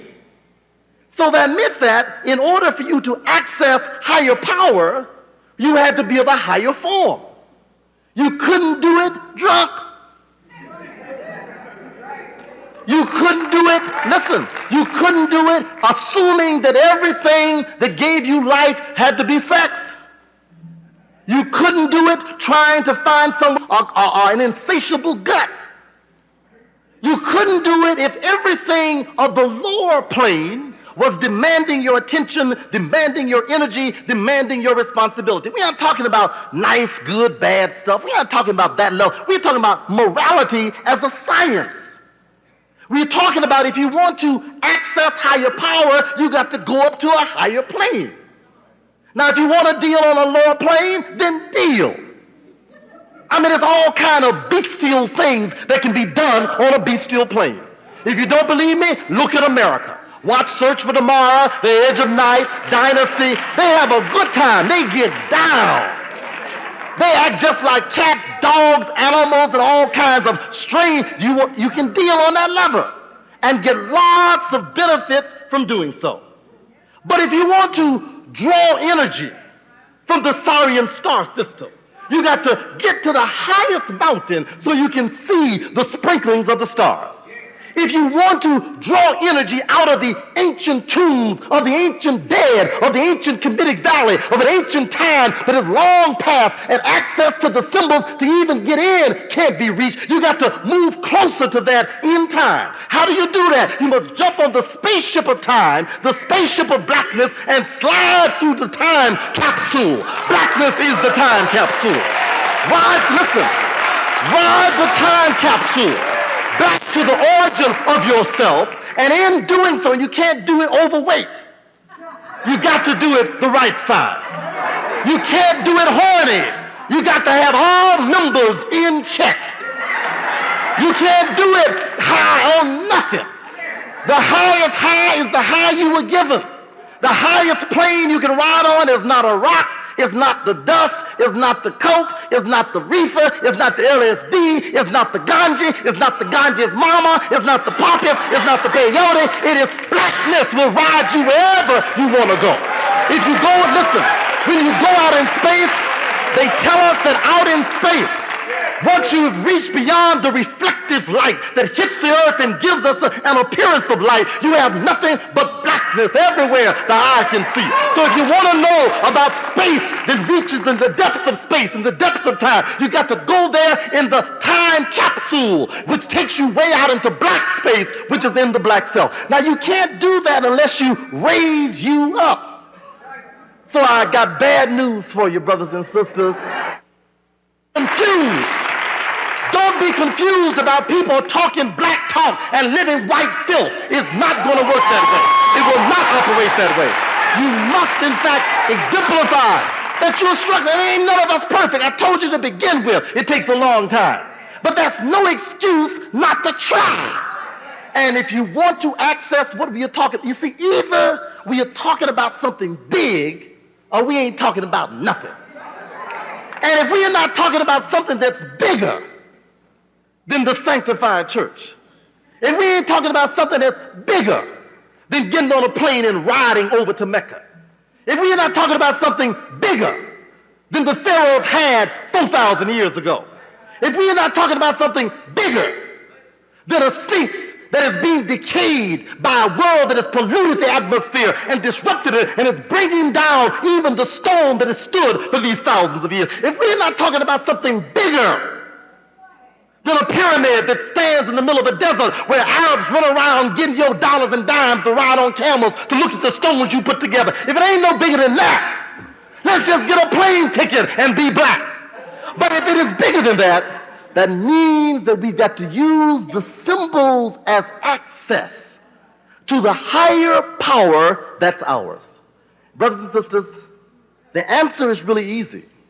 It's easy in the sense that if we will understand that in order to reach the heights of the consciousness that the melanin implicates, that the only way we can reach the magnitude of what the melanin offers us is to be able and to be willing to, first of all, establish a loving relationship with it. To overcome by confronting that we were taught to hate it. To deal with the nuances of mind control and propaganda that has made us believe that everything from God to Santa Claus to a scientific rat is white. We don't even get good black rats to run in labs. We don't consider his biology being pure enough unless it's an albino rat.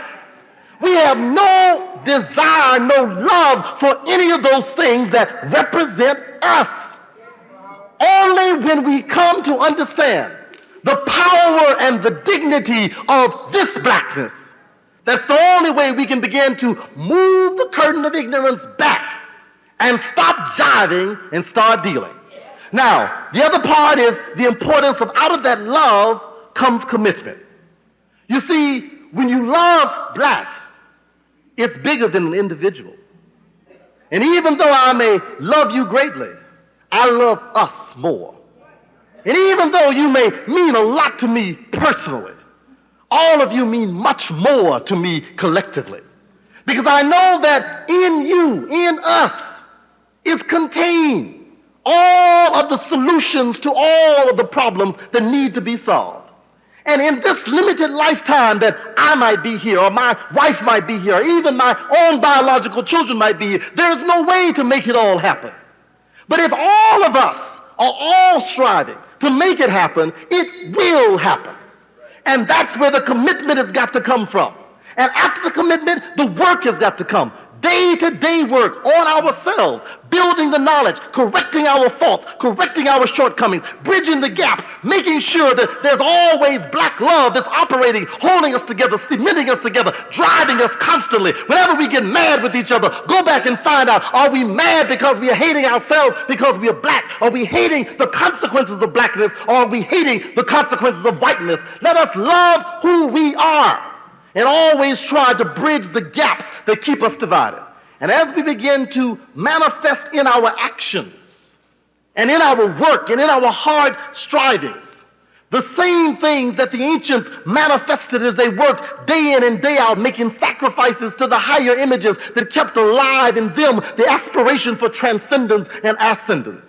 And as we work collectively as the builders of the mighty structures that built the pyramids and built those structures and built those symbols of power we're able to do so by collective energy, collective work, collective responsibility, collective force, and the synergy of bringing together the very best of all that we represent. As those ancients were able to exemplify by their unified effort the raising of mighty structures that stand to show what united work can do, and as they built mighty cultures that showed what united effort could do, and as we have shown that by simply being forced to be aware of who we were collectively as black folks within a crazy white context, we were able to overcome, even in rejecting who we were, being forced to know who we were. We thank God they made us know that in all else they did, we were still black, even though they made us not like black. We saw in those other black ones like us the opportunity to tap the energy that gave us, even in our struggle, depression,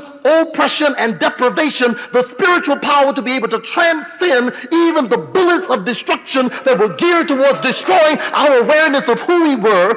We were able to overcome the collective effort on the parts of the enemies to create a mind in us that would make us completely self-destruct. And when they thought we were down, dead, and done, we woke up with black power, empowered ourselves, and changed the world. Peace be unto you.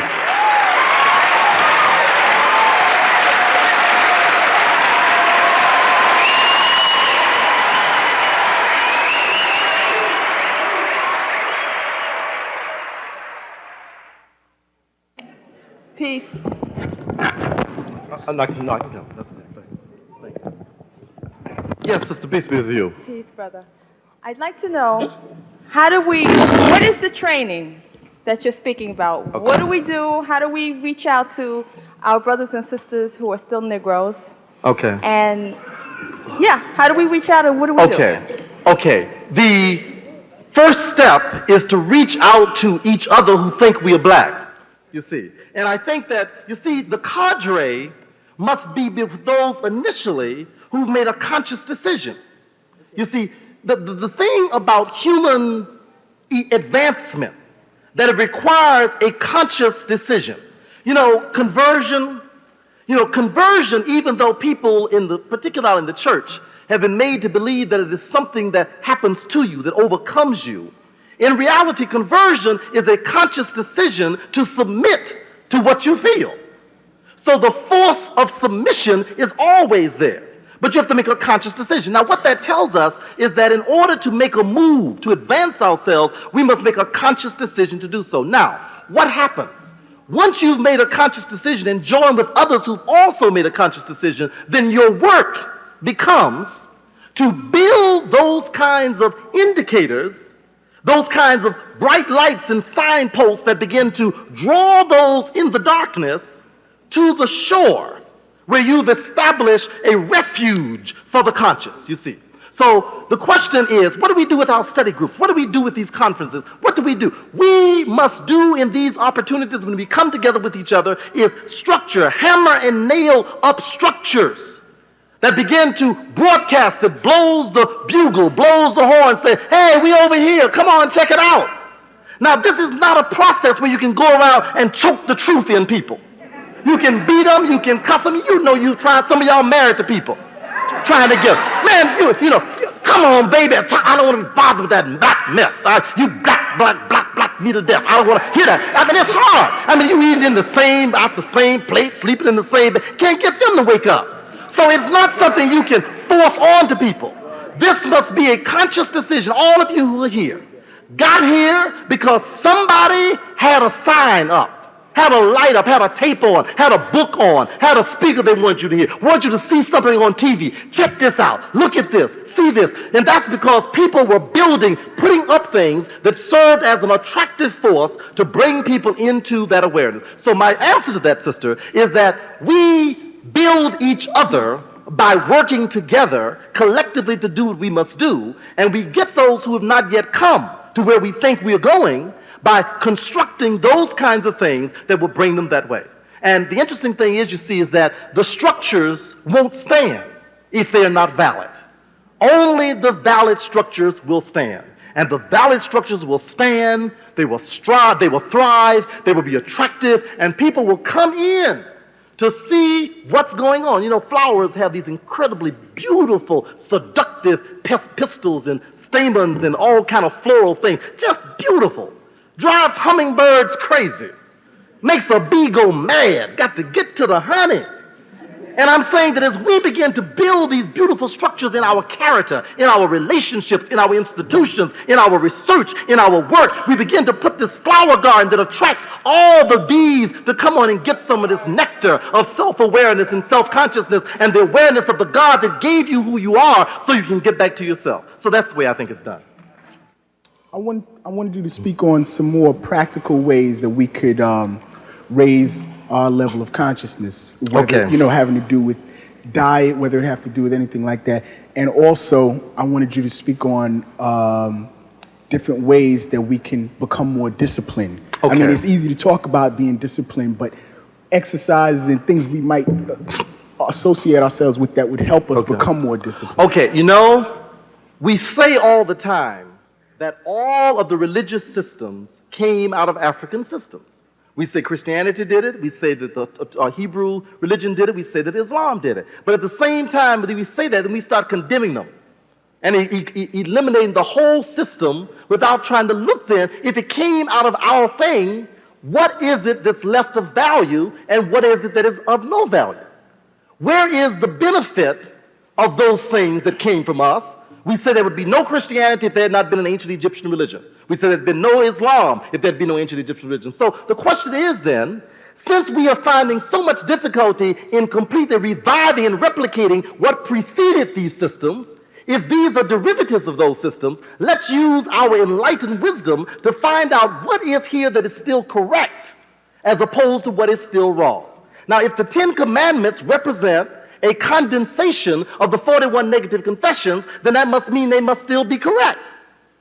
Now, we didn't say they belong to the Jews. All we're saying is that the source is wrong, you see. So if the principles of spiritual development that is identified in religious systems are in fact of the same origin that we say they are, then if we have no comparable mechanisms, must then draw upon those systems that will help us advance ourselves spiritually.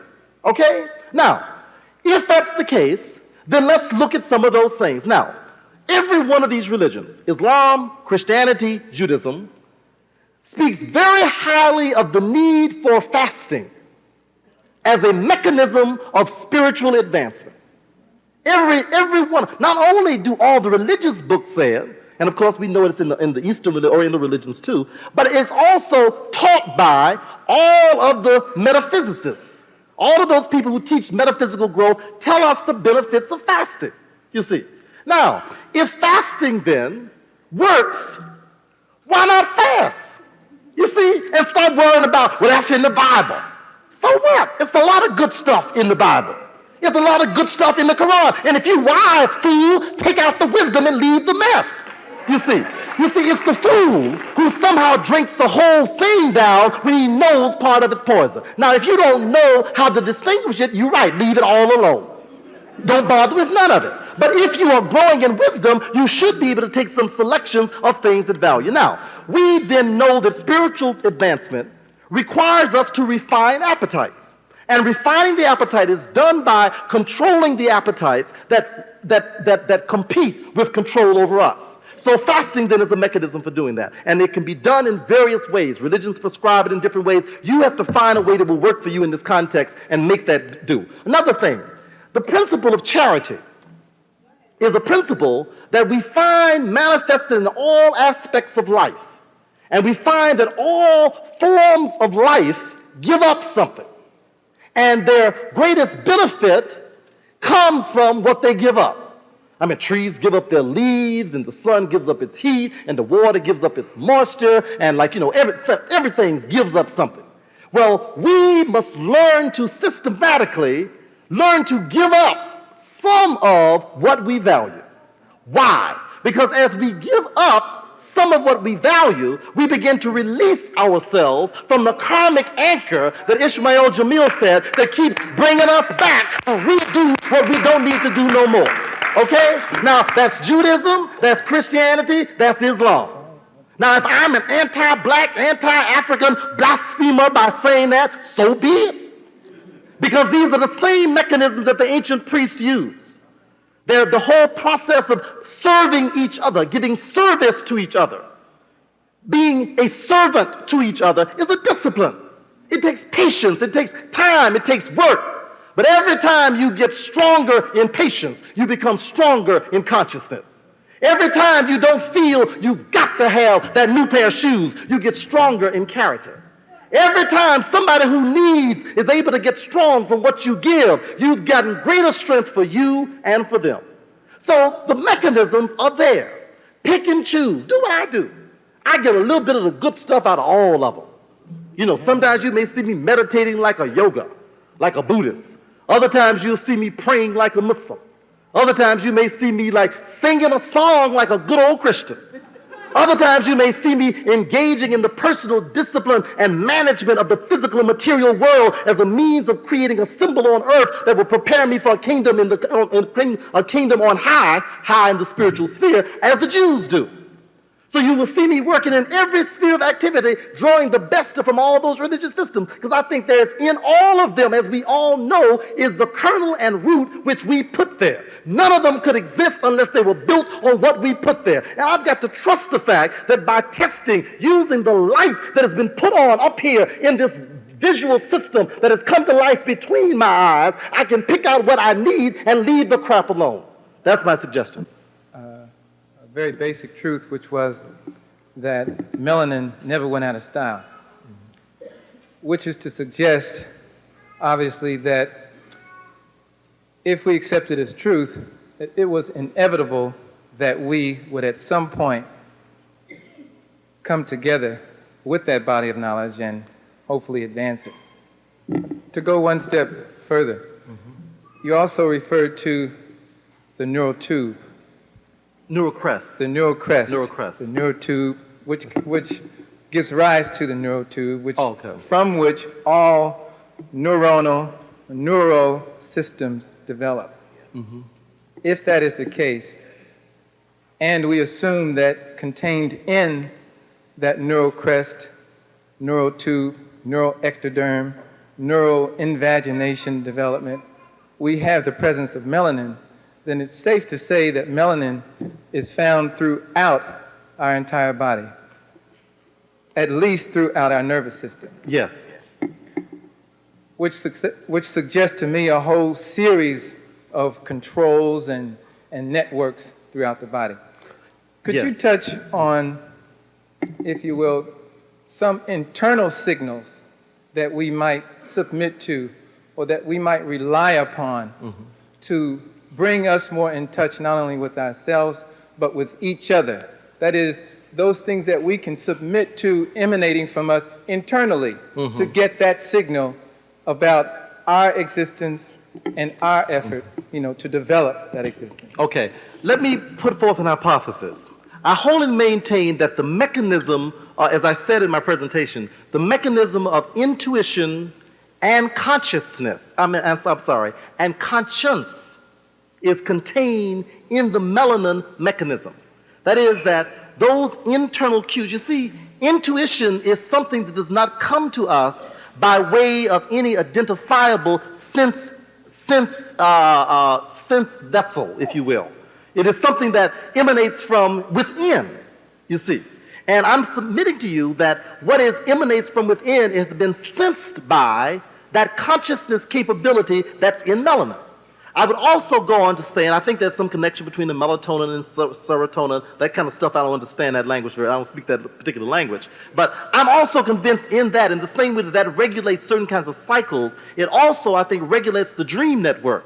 And the dreaming, and particularly dreaming that is connected with higher plane messages, is brought in through the receptor system of the melanin. Okay? So I think intuition, I think that the mechanism of telepathic reception, and I think that the mechanism of conscience. Let me tell you how black folks keep this stuff hid and don't even know what they got.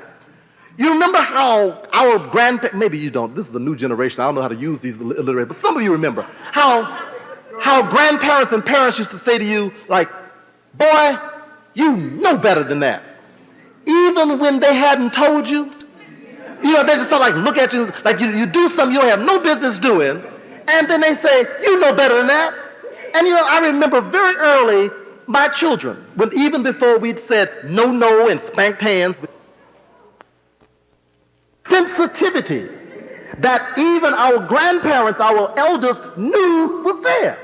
And you see, one of the things that has always been true of African people, of black people, is that we never assumed that a person was not capable of conscious conduct. We never assume that. We always assume, no, you ain't no crazy. You may be crazy, but you ain't no fool. We used to say that. We used to say that. Now, there's wisdom in that. You may be crazy, but you ain't no fool, which means that an insanity plea is acceptable. But the absence of moral conscience is totally untenable. You see what I'm saying? So we were saying that Ma'at was reigning even when consciousness was dead, conscience was still alive. Because even though the outer knowledge system could be disrupted, you could never destroy the inner conscience system. So intuition, conscience, and the dream is the mechanisms I would suggest from that. Okay, that was a long answer, and forgive me. Yes, brother. Hotep, brother. Hotep. I was sitting there thinking if you would maybe take a few minutes and share a personal moment with us, and I'm reflecting back to at the point when your third eye opened up, which allowed you to take the quantum leap from where you were at that moment to where you are now. Okay, I'm not sure what that moment is like, and I'm not sure it's open sometimes. Sometimes I get real blind, so I'm not sure I can see. It's hard to, you see, you remember I was talking about this conversion thing a minute ago. Conversion is not something that happens at a moment.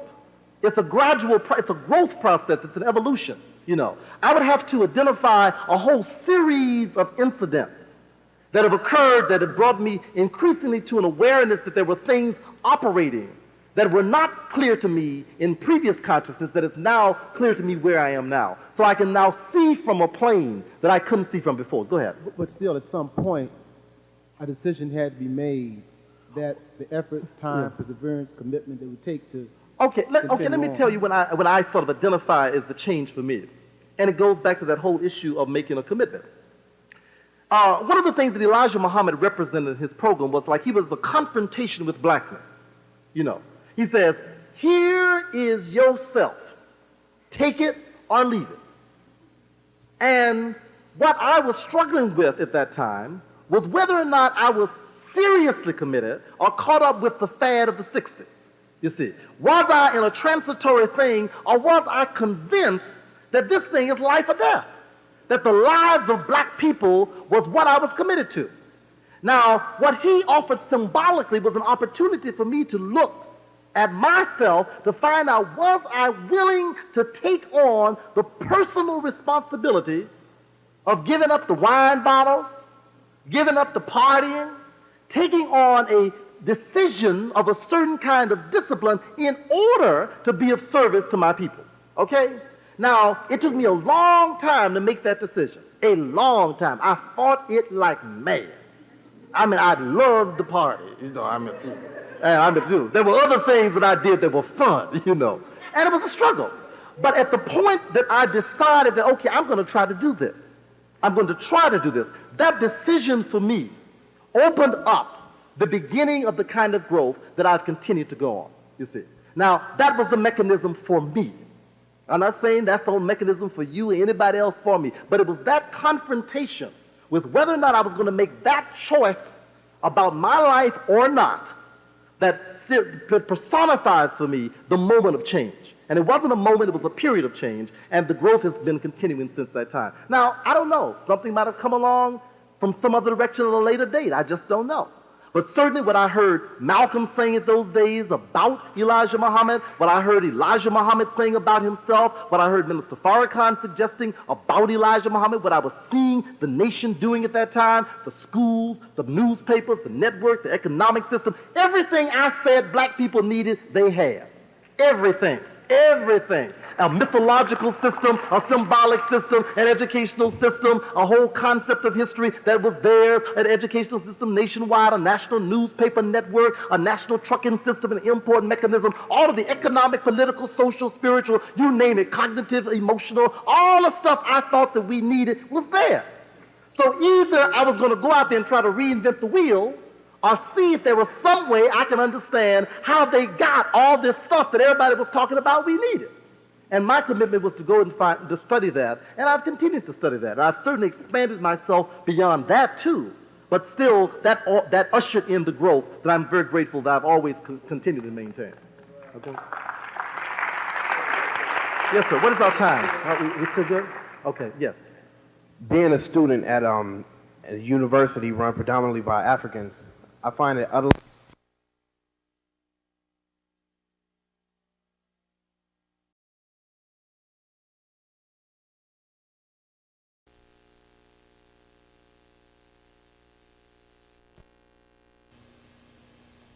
the Muslims against the Hebrew Israelite. All this mess that started then is still going on now is because we are schizophrenic. Our minds are split, schizoid. We are not one self as we're supposed to be. You see, the unity, the commonality. You see, commonality, unity does not mean uniformity. Everybody doesn't look alike.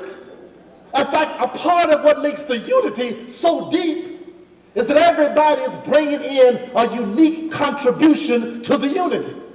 So you got different colors, you got different sizes, you got different movements, you got different rhythms, you got different tones, you got different levels, everything. And that's coming together and moving in a common direction makes that force a powerful and effective force, and that's the real source of our effectiveness as a community. But the idea is that if you bust that up and begin to make the elements fight against each other, then you lose the power of a united mind, a united African movement. You can't get people to move in a united way unless they understand their connectedness. And the fact that I have no self without the self of my children, without the self of my mother, without the self of my wife, without the self of those things that make up my family and my community. You are a part of me. I have no reality without you. So this idea of the social self is something that is the uniquely African contribution to the whole thing. So you have two dimensions now. And then the book, Know Thyself, has a diagram of it. The lowest dimension is the dimension of the personal, physical self. Me, my, I. But that self is tiny compared to the social self, which makes all of us a self, a personality, a being that transcends our individuality. So we continue to live as long as the community lives. One of the things that we used to do, let me just give another example of this. You've heard of the extended family. The fact that this notion that Hillary Clinton stole from Africa about it takes a village to raise a child. She didn't steal it. She said where she got it from. But white folks started quoting her as if she made up this proverb.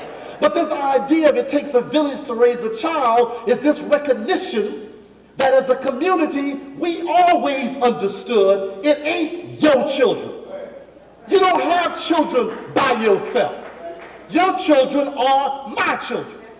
The children belong to me. The women of our communities, they are our women. Not in their physical individuality, but the extent to which they need the support, the companionship, and the maxed energy of a male energy force. I am that male, they are my women. Simultaneously, I am their man. Not in a simple, physical, carnal way, but we constitute a connectedness. And that's why when they busted up our families, they thought they messed us up, but we continue to grow and thrive and build and raise children and support each other and raise our children with an understanding of who they were, even on the plantations, because they had busted up the individual nuclear family, but they couldn't bust up the village and the community that held us all together. And that's the power of this thing. We got in trouble when we started imitating white folks. When we decided we wanted to be just like Father Knows Best. We wanted to have us a nuclear family. Don't you put your hand on my child. What you mean, your child? This child has a need. This is our child. This child is in trouble. This is our child. This child has the need to be educated. This is our child. And as long as we thought that way, we were all right. But when it became mine, and when you begin to pull back into these little insulated enclaves locked up in your apartment with your own biological kin, then you started developing some real problems. Because when we were a community, there was no such thing as father absence. Because as long as there was a man anywhere, there was a father around somewhere. As long as there was. No such thing as orphans. Children were always absorbed back into the community, because even if mama and biological daddy died, somebody had a love for those children, would bring those children in, and they'd be a part of the community. But then we came along with all these laws about separate orphanages and who's going to get the adoption rights and who will go into foster care and who has the biological right to be responsible for this and who has the sole responsibility for the child, and how do you begin to preserve the individual rights of that child's responsibility, and who has all that old crap, which is European isolationism, was the source of our difficulty. And when we started imitating that, thinking we were healthy buppies and bourgeoisie, then we began to lose contact with the power we had as a community. That's number two. Number three, in terms of the third dimension, you see, I'm expanding this concept of the self.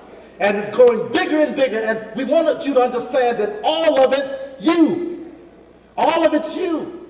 Because you as an individual, you as the social piece, and then thirdly, you as a part of the tribal self. What is the tribal self? The tribal self is what goes above the immediate acquaintances of the social group. The family, the people you know live next door, your neighbors, the people who are members of UAM, people whose faces you know, that constitute the collective community as you know it. That's a broader sense. But when we start talking about the tribal self, I'm talking about those living, those yet unborn, and those who are the ancestors. So the connection with the ancestors is tied into the tribal self. What does that mean? That means that the tribal self constantly reminds us that we don't have the right to claim independence of the history of which we are a part. So don't nobody care that you individually weren't a slave in South Carolina. The tribe was enslaved. So therefore, you were enslaved. You understand? You don't have the right to say, well, I came from Barbados, and in Barbados we did work on the plantations, and we were in Bermuda, we want to do it in Bermuda, and I'm somehow different. I've got my own. You were a slave because the tribe was enslaved in Haiti, in Jamaica, in Trinidad, in Bermuda, in Bahia, in Central America, in Guyana. Every place on this planet, you Africans were enslaved. So part of the tribal self is this trauma of the plantation. You don't walk around pretending you weren't there. Well, individually, none of us were there. But had we not been there, we would not be here. You see, because we were there, we therefore can be here. We have to remember this because this is our empowerment. You see, when they broke our connection with the ancestors, we lost the understanding that they are always with us. You see, Africans have no concept of death in the simple carnal sense of Europeans. And it doesn't matter whether you're Christian or Muslim or whatever. The idea is that in the African philosophy of life, you continue to live in the community, whether you are in flesh or have been able to transcend the flesh. Africans understand you are a part of the community before you get here, while you're here, and when you leave, because you don't ever leave the community. We are still doing the work of Imhotep. We are still a part of the tradition of the tribe of Ramesses. We are still involved in the great work of Obotashaka. We are still, of Shaka Zulu. We are still involved in the mighty work of those people who struggle here. We are still a part of the work of Harriet Tubman and of Denmark Vesey or Frederick Douglass and all the rest of those who gave so much. But you see, they wanted to make us believe that we were in violation of our concept of monotheism by appreciating that Africans continue to be a part of the community. Libation was a ritual of memory. It's a way to invoke consciousness. You see, when you remember the ancestors, you actually reinvent them, you recreate them, you bring them back into this place, into this time, and the energies and the power that they had is brought back into this moment. You know, this isn't strange now. Listen, even Europeans now claim that the power of resistance to many diseases and resistance to many problems is because those diseases were defeated by the ancestors. They call it genetic immunity. They talk about how previous generations have already conquered certain diseases, so that immunity is passed on from one generation to the next. And of course, since these people are so physical that they can't see with the other eye, they only look for physical explanations. They're looking for genes and DNA and some kind of biochemical. But the bottom line is that we are spiritually containing everything that has gone before. We are it. The only thing that's not here is what didn't make it. But everything that survived is here in us. That's why we represent the accumulation of the greatest possibilities of human life on this planet. The fact that slavery kicked our butt, but we survived it. Therefore, we've come out of it with greater power than anybody else on this earth. We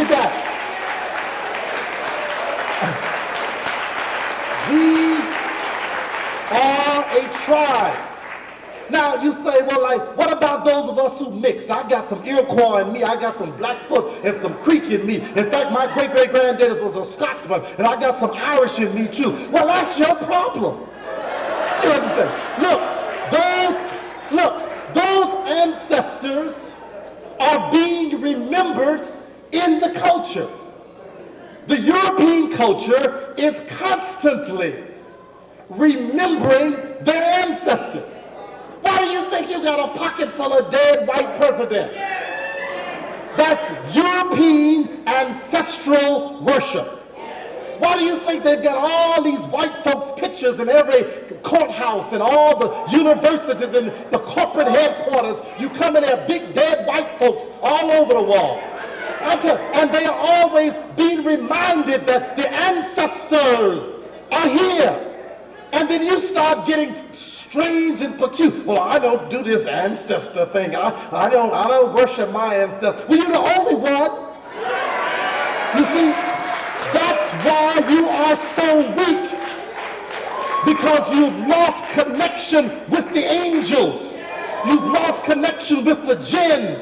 You've lost connection with the spiritual entities that were sent as intermediaries to do the work of the divine creator who used human beings to serve as the vessel for making things happen. When you lose memory, then you don't know, not only can you slam dunk a basketball, you can slam dunk the planet through the circle of time.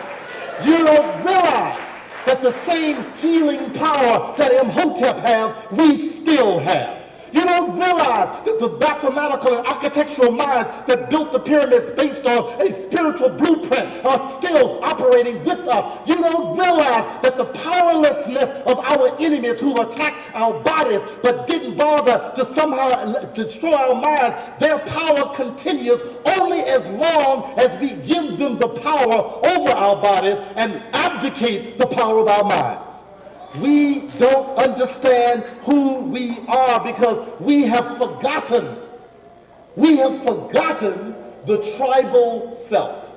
Now, you see, the work of Brother Rashidi and Van Sertima and Chancellor Williams and the great elder who's now an ancestor, John Henry Clark, and all of these brilliant scholars, why is their work so important? They have been engaged in reviving the memory of the ancestors. That's what history is. You see, history in and of itself, as a chronicle of events, as dates and locations, is not significant. It is significant only if you know the connection between those events and you. That's why the slave makers erased the consciousness of the African contributors to the building of this civilization. That's why they did that. They didn't want you to know that you helped lay the foundation for civilized life. They didn't want you to know that the concept of family was generated by African people. They didn't want you to know that the concept of the relationship to the creator of the universe and the understanding that the human being is made of immortal substance that cannot be destroyed, that transcends time and space. They didn't want you to know that that concept was first formulated by African people. They didn't want you to know that long before Osiris resurrected from the dead, long before Jesus resurrected from the dead, Osiris or Osir had already gotten up from the dead and was able to be the ruler of the heavens and earth. They don't want you to know that the woman called Mary was in fact a replication of the woman called Osset or called Isis, who was able to bring forth a virgin child out of the relationship between the divine spiritual being of who she was and to reconstitute life and start it again by her own search, perseverance, and higher power. They don't want you to understand that those are African concepts. They don't want you to know that the whole planet is an African colony. They don't want you to know the role that we play. The reason that they don't want you to know that is because by not knowing that, you lose your connection with the ancestors. And what happens? They keep theirs, so they tell you about Columbus. What are their ancestors? Tell you about Washington, the father of the country. What are their ancestors? Shakespeare, ancestors. Mozart, ancestor. Chopin, ancestor. All their ancestors, they're always talking about their ancestors. But they don't tell you about your ancestors. And that's the power, the effectiveness, the brilliance, and the importance of us understanding who our ancestors are. You see, it is the reconstruction of the African self. Once we can connect again, then we have gotten our whole tribal self back together again.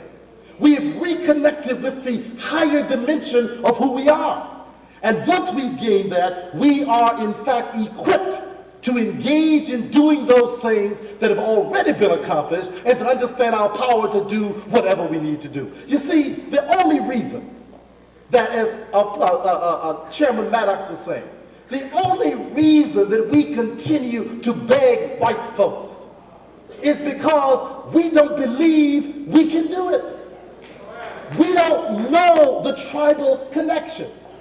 We talk about the pyramids. We talk about Imhotep. We talk about Ramesses. We talk about Shaka Zulu. We talk about Nzinga. We talk about these things. But we don't really believe we can do it.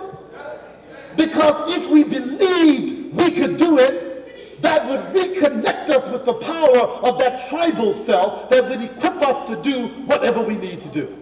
We really and truly believe that we can only do second-rate stuff. We are into a storefront, mom-and-pop reality. You don't want to rule the world anymore, because a part of what they did by wiping out our memory was to make us believe we could not run the world. You don't want to publish books again. You don't want to start universities again. You're still trying to get a preschool started.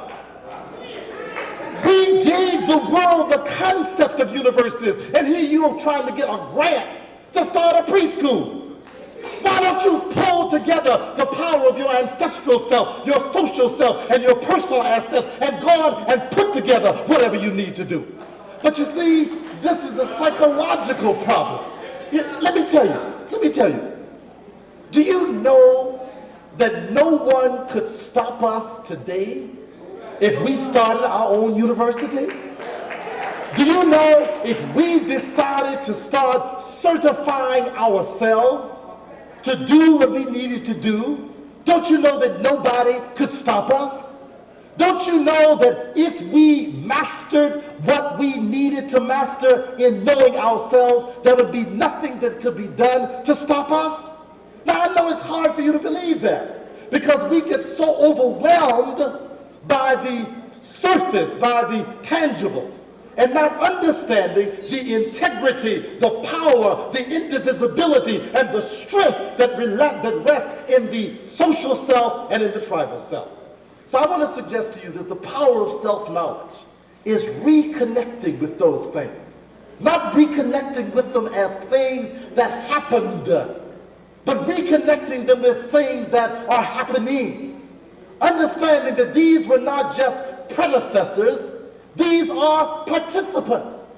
You see, the African concept of connection with the ancestors understands that they are still here, working through us, working with us. No, you can't see them. No, they aren't going to send you a letter. No, they aren't going to call you on your cell phone. No, they don't have a beeper. But they are clearly here. And that is the power that we've got to begin to tap and understand as a community. Now, the last part of this self. You see, we're talking about the self as a multi-dimensional reality. The self as a multi-dimensional reality. Think with me now. Try to feel that. Try to feel that you are not separate from me at the level of social, at the level of a tribal self. Try to feel with me how George Washington Carver is still a part of you. How Paul Robeson is still a part of you. How Harriet Tubman is still a part of you. Try to grasp that concept. And once you do, you begin to find the incredible power that you have, because it makes us able to do whatever we need to do. The last dimension is the dimension that was most important.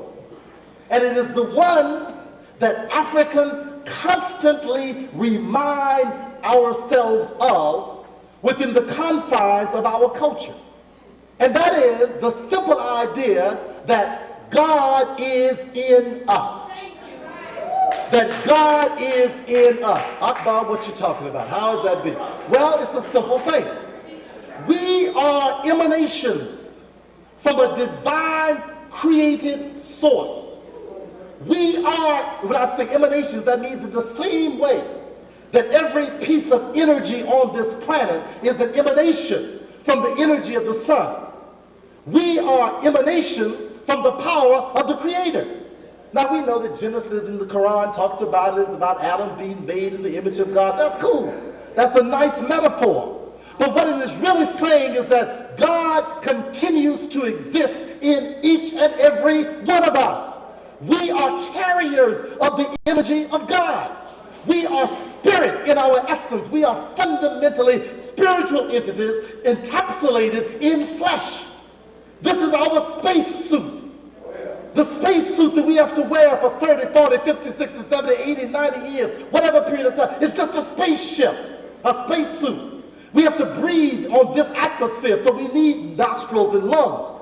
We have to have nourishment to be able to digest the food from this planet, so we have stomachs and intestines and livers and stuff. We have to be mobile with gravity, so we have a body that is able to respond to gravity and move on the earth by being able to be transported by that. We have eyes that permits us to be able to visually contact the environment of which we are part, where we can break down the light configurations and translate them into certain kinds of forms and images that gives us the whole concept of vision. We have a vibratory system inside our spaceship that lets us, a spacesuit that permits us to hear the vibrations called sound and be able to put them together in certain kinds of patterns to let us begin to understand the whole process of what sound and audition is all about. These are characteristics of the spacesuit. But we are simply using the spacesuit as spirits, as spiritual entities on this planet. Now, two things about this. Africans never forgot that.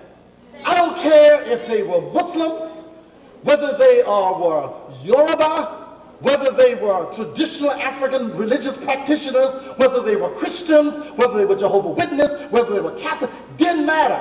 A part of the African culture kept alive the notion that we are spirit. So no child was born unless that child had four experiences. The child was recognized as an individual entity. So it had a name. But it wasn't given a name until the whole community came together. And they had a naming ritual. And in the naming ritual, the child went from arm to arm, and every adult in the community claimed parenthood. You became Baba, you became Mama. Every adult in the community became part parent. So the child was taught, even at the time of 8 days old, you don't belong to just a mother, just a father. You belong to the community. Then that same child was given a name. And the name not only identified them separately, it connected them with the ancestors. So the idea is, what ancestor has sent you? What ancestor is present in you? And you are a direct connection with an ancestor that constitutes this community, that has found a new expression in you. So every name reminded that child that that child was in fact connected with an ancestral continuity. And then the other piece of the naming ceremony was to remind that child that child was a gift from God, that it was a spirit, that it had only come temporarily again. It would be here for a while, and it would in fact leave, and it would continue to come because it was spirit. So that understanding was a key piece. So the idea that the same thing happened when you were initiated into adulthood. Boys became men by being reminded that their responsibility was not to be able to be the studs of the community that now be sperm donors and therefore drop seeds and go on and leave them, but they were to become the fathers that were in fact the continuation of a certain spiritual entity that was both tribal as well as social, that they somehow could understand how they carried on that responsibility and didn't confuse what their penises were able to do with what their spirits were supposed to do, how women did not define their womanhood by being able to get pregnant and be able to take their baby, talk about that's my baby's daddy there, and be able to push their baby around the mall, but they understood the responsibility of motherhood as being a divinely inspired possibility to be able to bring life through you as a vessel, understanding that you were a reflection of the life that was held in you, and you were able to replicate that process by bringing life out of your body, which is actually the living spirit of life that was placed in you. That was the power of understanding motherhood. But Africans taught that. They didn't leave that to chance. They didn't let no gang teach you how to become a man. They didn't let no gang teach you how to become a woman. The elders, those people who knew well and knew long, took you aside and said, come here, gal. Come here, boy. Sit down. Let me show you what a man is supposed to know. Let me teach you. Let me give you tests. Let me make you demonstrate that you're ready to call yourself a man. And if you still want to act like a boy, you ain't welcome in this community. You got to grow some more. And I don't care how big you are, how fat you are, how cute you think you are. You ain't nothing till you become a spiritual man, a tribal man. You're nothing until you become a spiritual woman, a spiritual woman, a tribal woman, a social woman. And these are the lessons that went on. So Africans constantly within the culture were teaching what needed to be taught in order to bring and maintain this awareness of the multidimensionality of self. Now let me tell you something that happened. It was not accidental that Europeans made a distinction between white people and black people and made it very clear that we were not made of the same material. They made that very clear, and they enforced that and made sure that we understood that whatever they were, we weren't. And then they put their face on God. God had to pass his wife to get in America. And you see, this was not accidental. They knew exactly what they were doing. They got him a white woman and say, you the mother of God. They got a little white baby and say, you are God as a baby. They got him a white man and put him on the cross, you dead God. Got him a resurrected God, say, you resurrected God. And then they have you, hail God, full of grace, hail Mary, full of grace, love you Jesus, white man, white man, white man, white man, white man. And what they were doing, and it's happening all over Harlem, every Sunday, every night, all over Atlanta, all over New Orleans. They're still yelling out and screaming, calling on this white man, white man, white man, white man. And if somebody stands up to you and says, you are God, you are convinced they're crazy. You're convinced they're crazy because you can't imagine the relationship of God to yourself. I want to suggest to you, my brothers and sisters, that the most powerful knowledge of ourselves that was taken away from us was the recognition that God is in each and every one of us. Not just the 5%ers, but the 100%ers. Not just the Muslims, not just the Hebrew Israelites, not just the Jehovah's Witnesses, not just those who've been born and washed again, and you are now whiter than snow and going to walk around heaven all day long. But God is in every one of us, even the junkies, even the crack users, even the AIDS patients. God is in all of us. And one of the worst things that happen is for us to lose consciousness of spirit as being the foundation of who we are.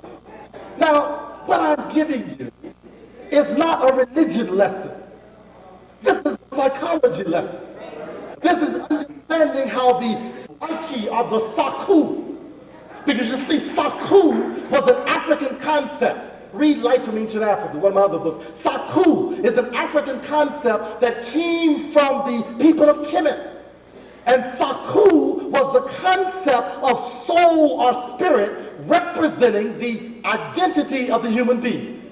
The Greeks came and grabbed Saku, twisted it, called it psyche, made it a little white angel flying around with wings on, and put it into their later conception of the human personality that they call the study of the psyche.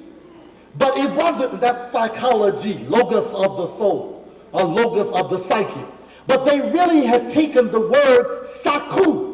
Go read Gerald Massey, the Book of the Beginnings. He gives a linguistic origin of these words and shows you that the word psychology is actually an African derivative of the word saku, which was the concept of spirit. But they have taken psychology and reduced it to behavior.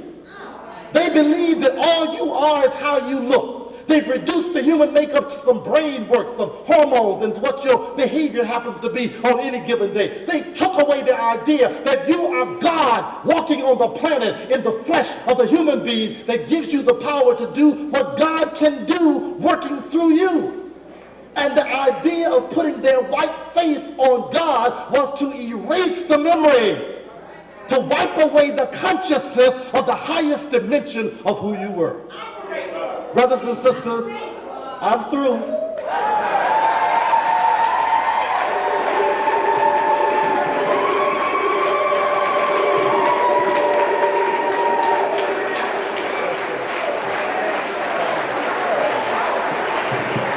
Brothers and sisters, Dr. Naim Akbar. I said, Dr. Naim Akbar breaks it down time and time again. Once again, brothers and sisters, Dr. Naim Akbar. Thank you, brother. Thank you so much. Brothers and sisters, of course, before we go, again, we want to acknowledge Move and Sister Pan Africa. We want to make sure that our sister is able to continue to keep the information flowing. You can see that Move table in the rear. And you can also get information concerning our brother Mumia, who will be released at some point.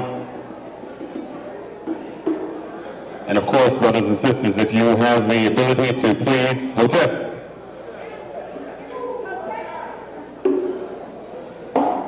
Brothers and sisters, if you have the ability to continue to donate any more for UAM, we would appreciate it on your way out.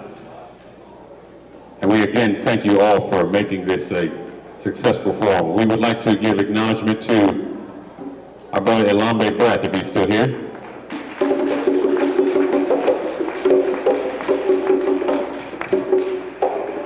We would also like to give acknowledgement to our Professor Leonard Jeffries, who is in the house with us tonight. He's standing in the corner.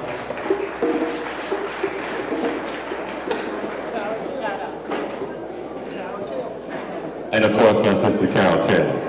A round of applause. Yes. Don't forget this, next week, brothers and sisters, Sister Shahrazad Ali will be here. I'd like you all to hold hands, please, as we do our African affirmation.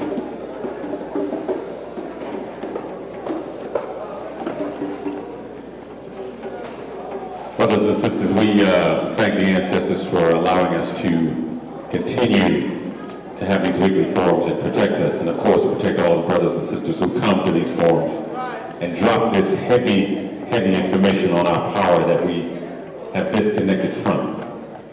We want to continue to thank them. We're an African people. Proud of our name. Proud of our languages. Proud of our religion. Proud of our culture. Our womanhood. Our manhood. Our sisterhood. Our brotherhood. Our nationhood. Our selfhood. Our self-respect.